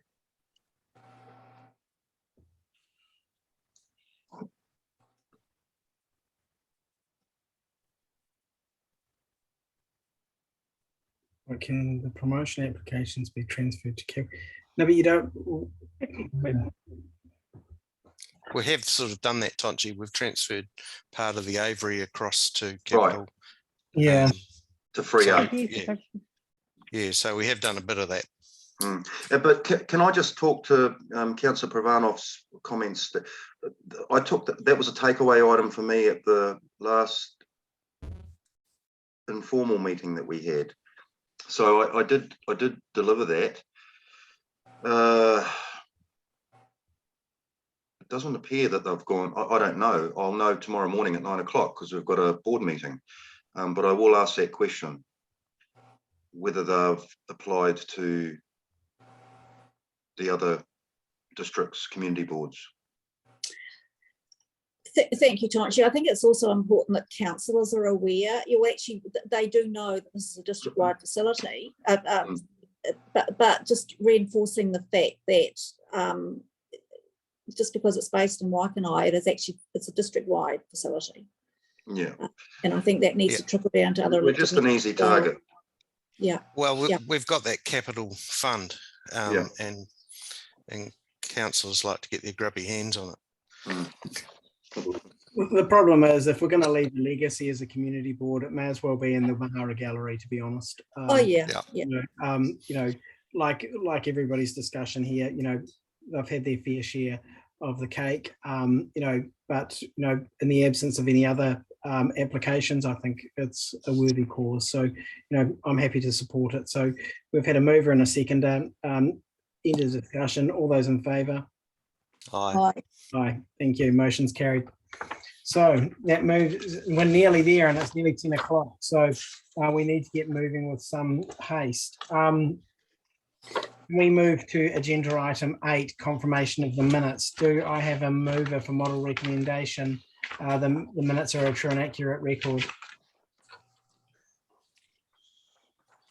Richard? So I read them earlier, and I'm happy to move them as true and accurate. Okay, we've got a mover and a seconder. All those in favour? Actually, if we have that discussion, if I may? Discussion, yeah. Sorry, So, excuse me, Jocelyn. Sorry, who seconded that? Oh, it's probably me in the end, or You Tonchi. moved it, Richard. Tonchi. Okay. Tonchi, yeah.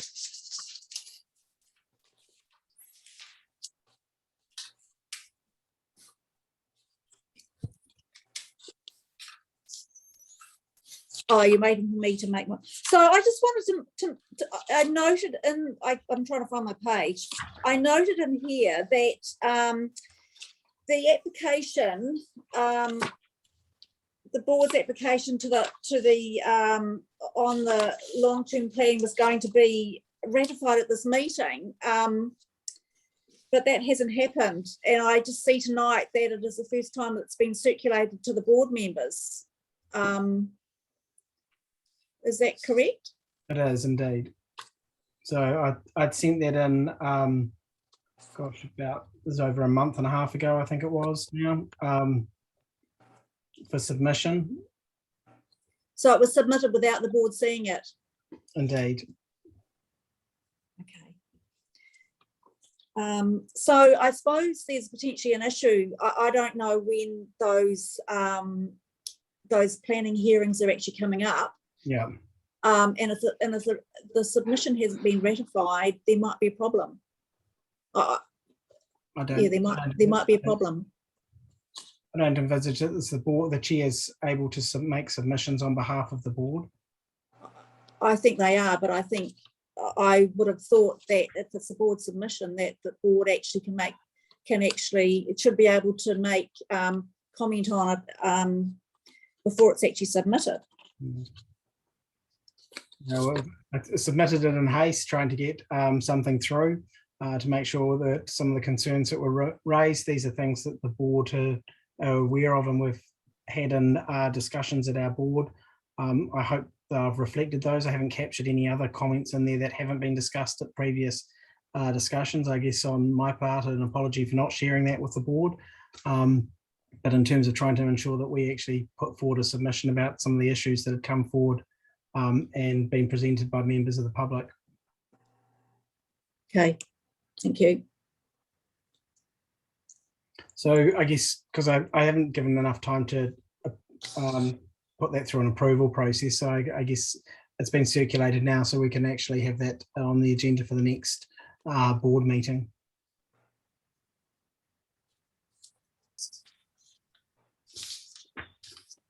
So going back to the intent of the motion, so do we have a mover for the minutes for an accurate record of the discussion? So all those in favour? Yep. All those in favour? Aye. Right. Motion's carried. If we now move to matters under action, I'll take these as read by board members in terms of in the interest of time. I guess some of the key things that would be helpful, Tonchi, is if you can probably briefly elaborate to the board about what's happening with the library and the gallery. They're probably one of the more important things that are pressing at this stage. I can't tell you much more than what I did last time, apart from the advisory board has taken away what was, what was discussed. They've been liaising with wider stakeholders, internal staff, and there's a council briefing. Am I right? Council's Yes, there is. Yes, there is. When is that, Jocelyn? It's 8th of July. Keep talking and I'll tell you. I think it's soon. So there's a briefing, and Waikanae community board members have been invited to that. Now it's on a Thursday, so I actually have a prior engagement on that day. I'm aware of what the briefing content will be, but it's good for you guys to attend who can attend. It will declare the preferred position for the library and any issues that may cause to the project. And it's yeah, Tonchi, I don't have any invites for that, for the library update and my calendar coming forward for a long time. Briefing Waikanae Library, if that's the 26th of July, is that what the one you're referring to? Yes. Okay. Yeah, I think it was relatively soon and they've shifted it. Oh. Yes, they did. They did. Now I'm waiting to find out whether the advisory board is having a meeting prior to that. I mean, yeah, there's just been no reassembly of that advisory group. So that day is the same day as our next community board meeting. No, it can't be. I thought it was on a Thursday. Oh no, it's a Tuesday. Okay, if it's a Tuesday, that's great. Then I will be attending it. The 26th. Yes, it's 26th of July. Is that a Tuesday? Yeah, it is a Tuesday. PM. What time? 2:30. Okay, I might be able to make that, but I'm still waiting in the interim to see if there's going to be an advisory board get together prior to that. I don't know. Okay, well, thank you, Tonchi. In terms of anything we need to know at the Mahara Gallery level from your participation? No, meeting tomorrow at 9 o'clock.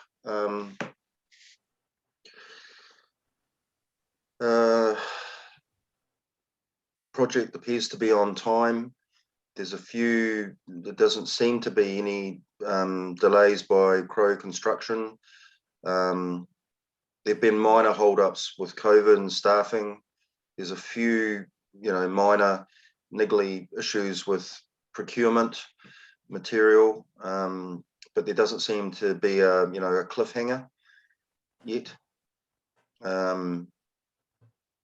So yeah, it seems to be going well. I mean, you would have seen the structure taking form, the roof structure, which is pretty cool. It's pretty exciting. Yeah, it'd be nice to see it closed in soon. So I mean, ambitiously, they're still targeting late Q4, late November, early December, end of year. Let's call it the end of the year. Okay. Yeah, so there's, I mean, we've been keeping a handle on best we can on how the project costs are fleshing out, and there's a few things that we've been questioning, but staff have been pretty accommodating, and Chris Pearce in particular, and yeah, so it all seems to be going fairly well, and the gallery trust board is busy, you know, trying to sort out the opening, and you know, a bit of forward thinking for the, you know, the Q1 next year leading into an opening. I can't remember the official date, whether that's set in stone, but it's certainly, correct me if I'm wrong, I'm thinking April, May. 28th of May, April, I think was April, potentially, or slightly earlier. Yeah, so a lot of work going on. A lot of work going on. Okay, I'm just conscious of time with having the staff on the line too here. I guess one other matter is that they're just short of, as today, 132,040. That's 132,000, not $132 of their funding. So, well, surely some of our contribution today is going to help some of that, won't it? Anyone got $132,000 that they want to contribute to the council, to the gallery?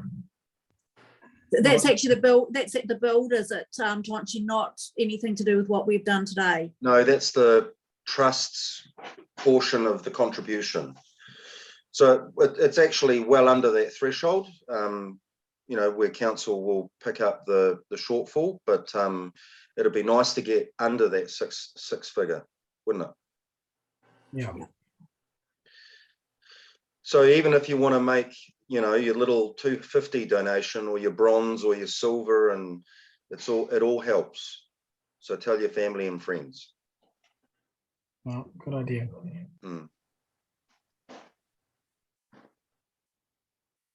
Okay, let's move on then. Richard, have you got anything from the Farrison Reserve group that you'd like to update us on?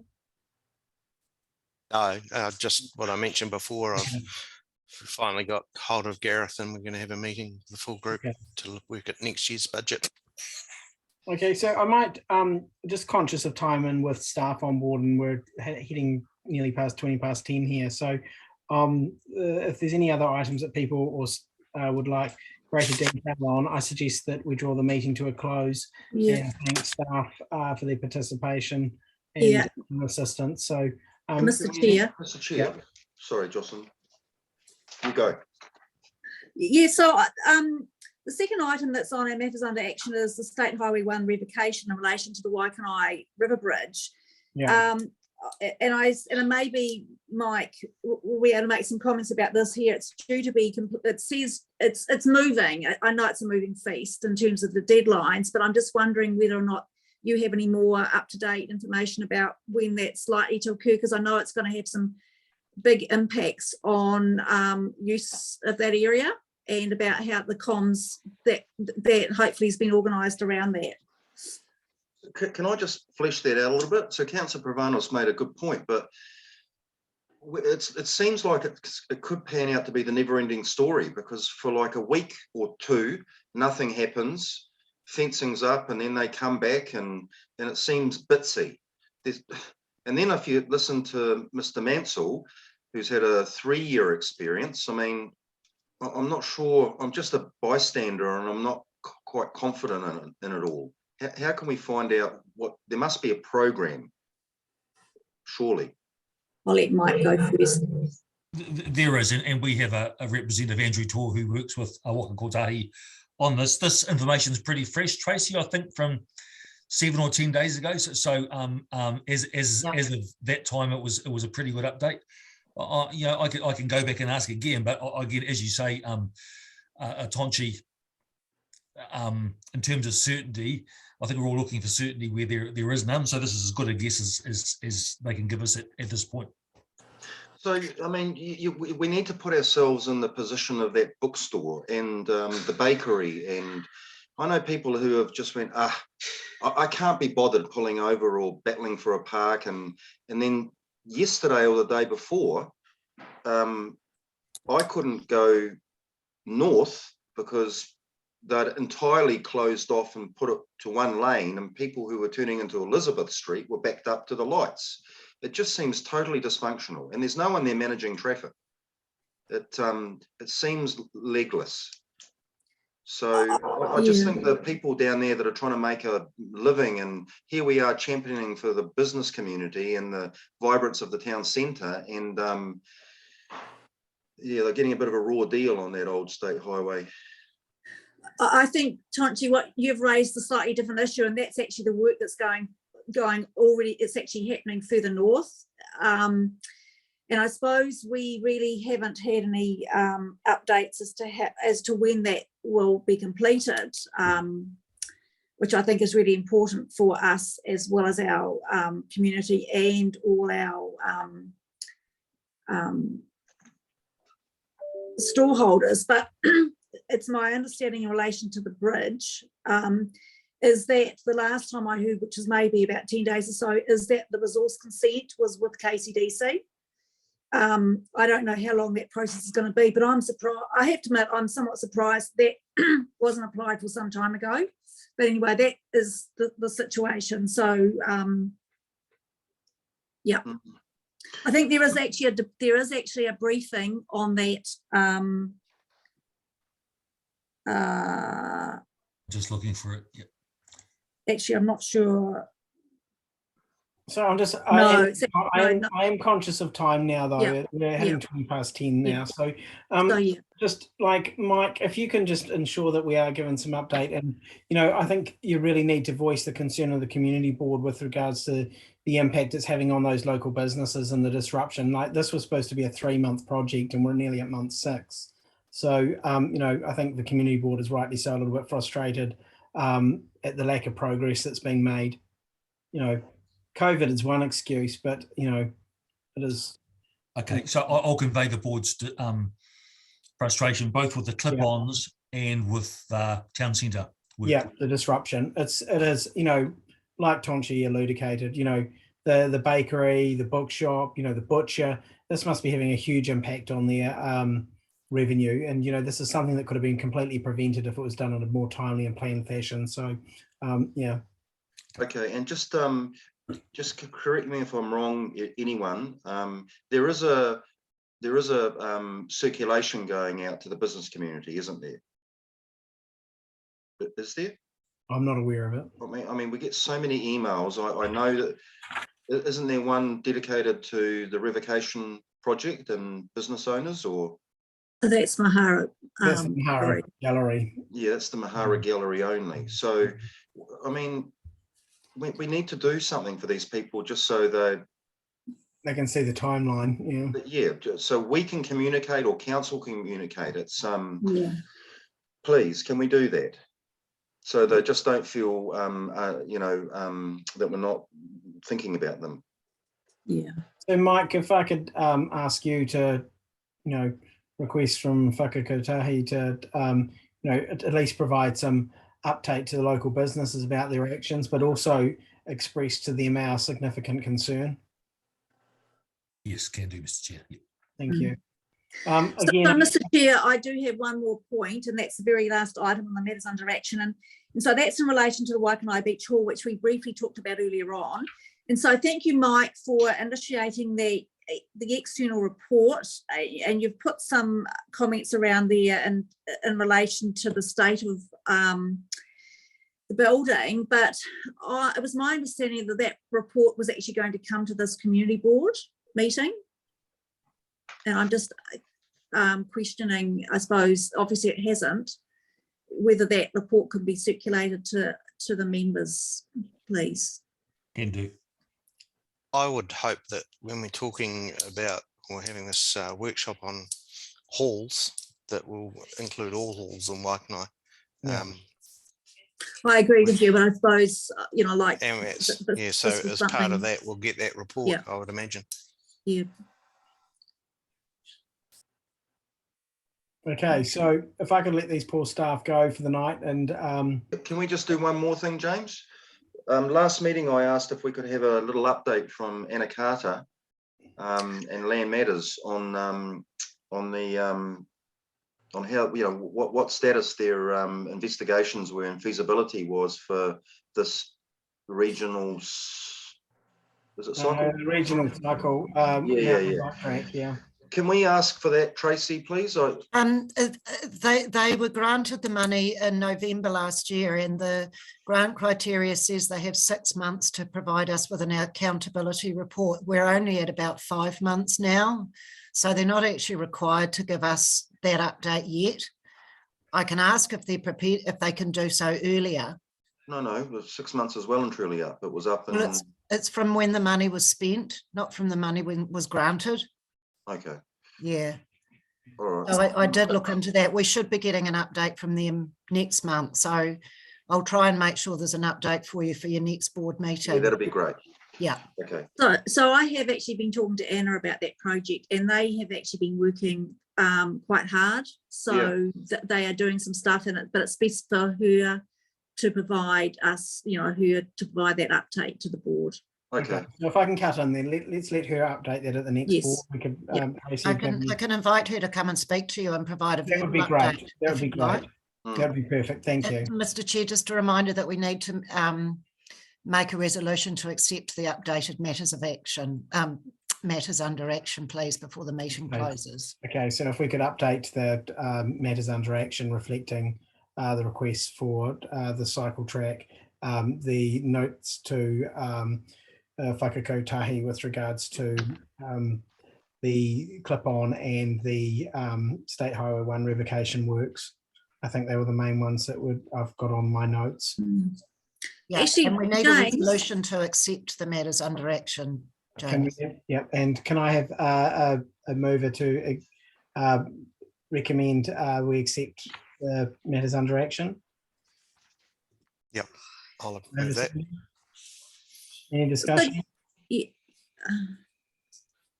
So James, have you been attending the or receiving invitations to the Coastal Adaptation panel? I've had one which I wasn't able to attend, so that's part of some of the things I've been asking. That's why some of the reason why they're coming to our board meetings and other communications. I noticed in their documentation today that they have the minutes of those meetings are being provided. So it would be good to be able to find where they are. I haven't been able to find those online. Right. Okay. Oh, thank you.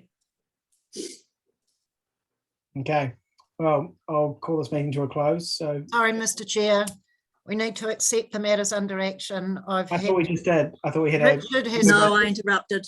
Richard moved it. It hasn't been seconded and it hasn't been put. I thought I heard Tonchi second it. I'm seconding that. All those in favour? Aye. Aye. Thank you. Draw the meeting to a close. Thank you very much. Thank you, everyone. Thank you. Thank you very much. Mike and Tracy and good night. Bye. Thank you. Bye. Bye-bye.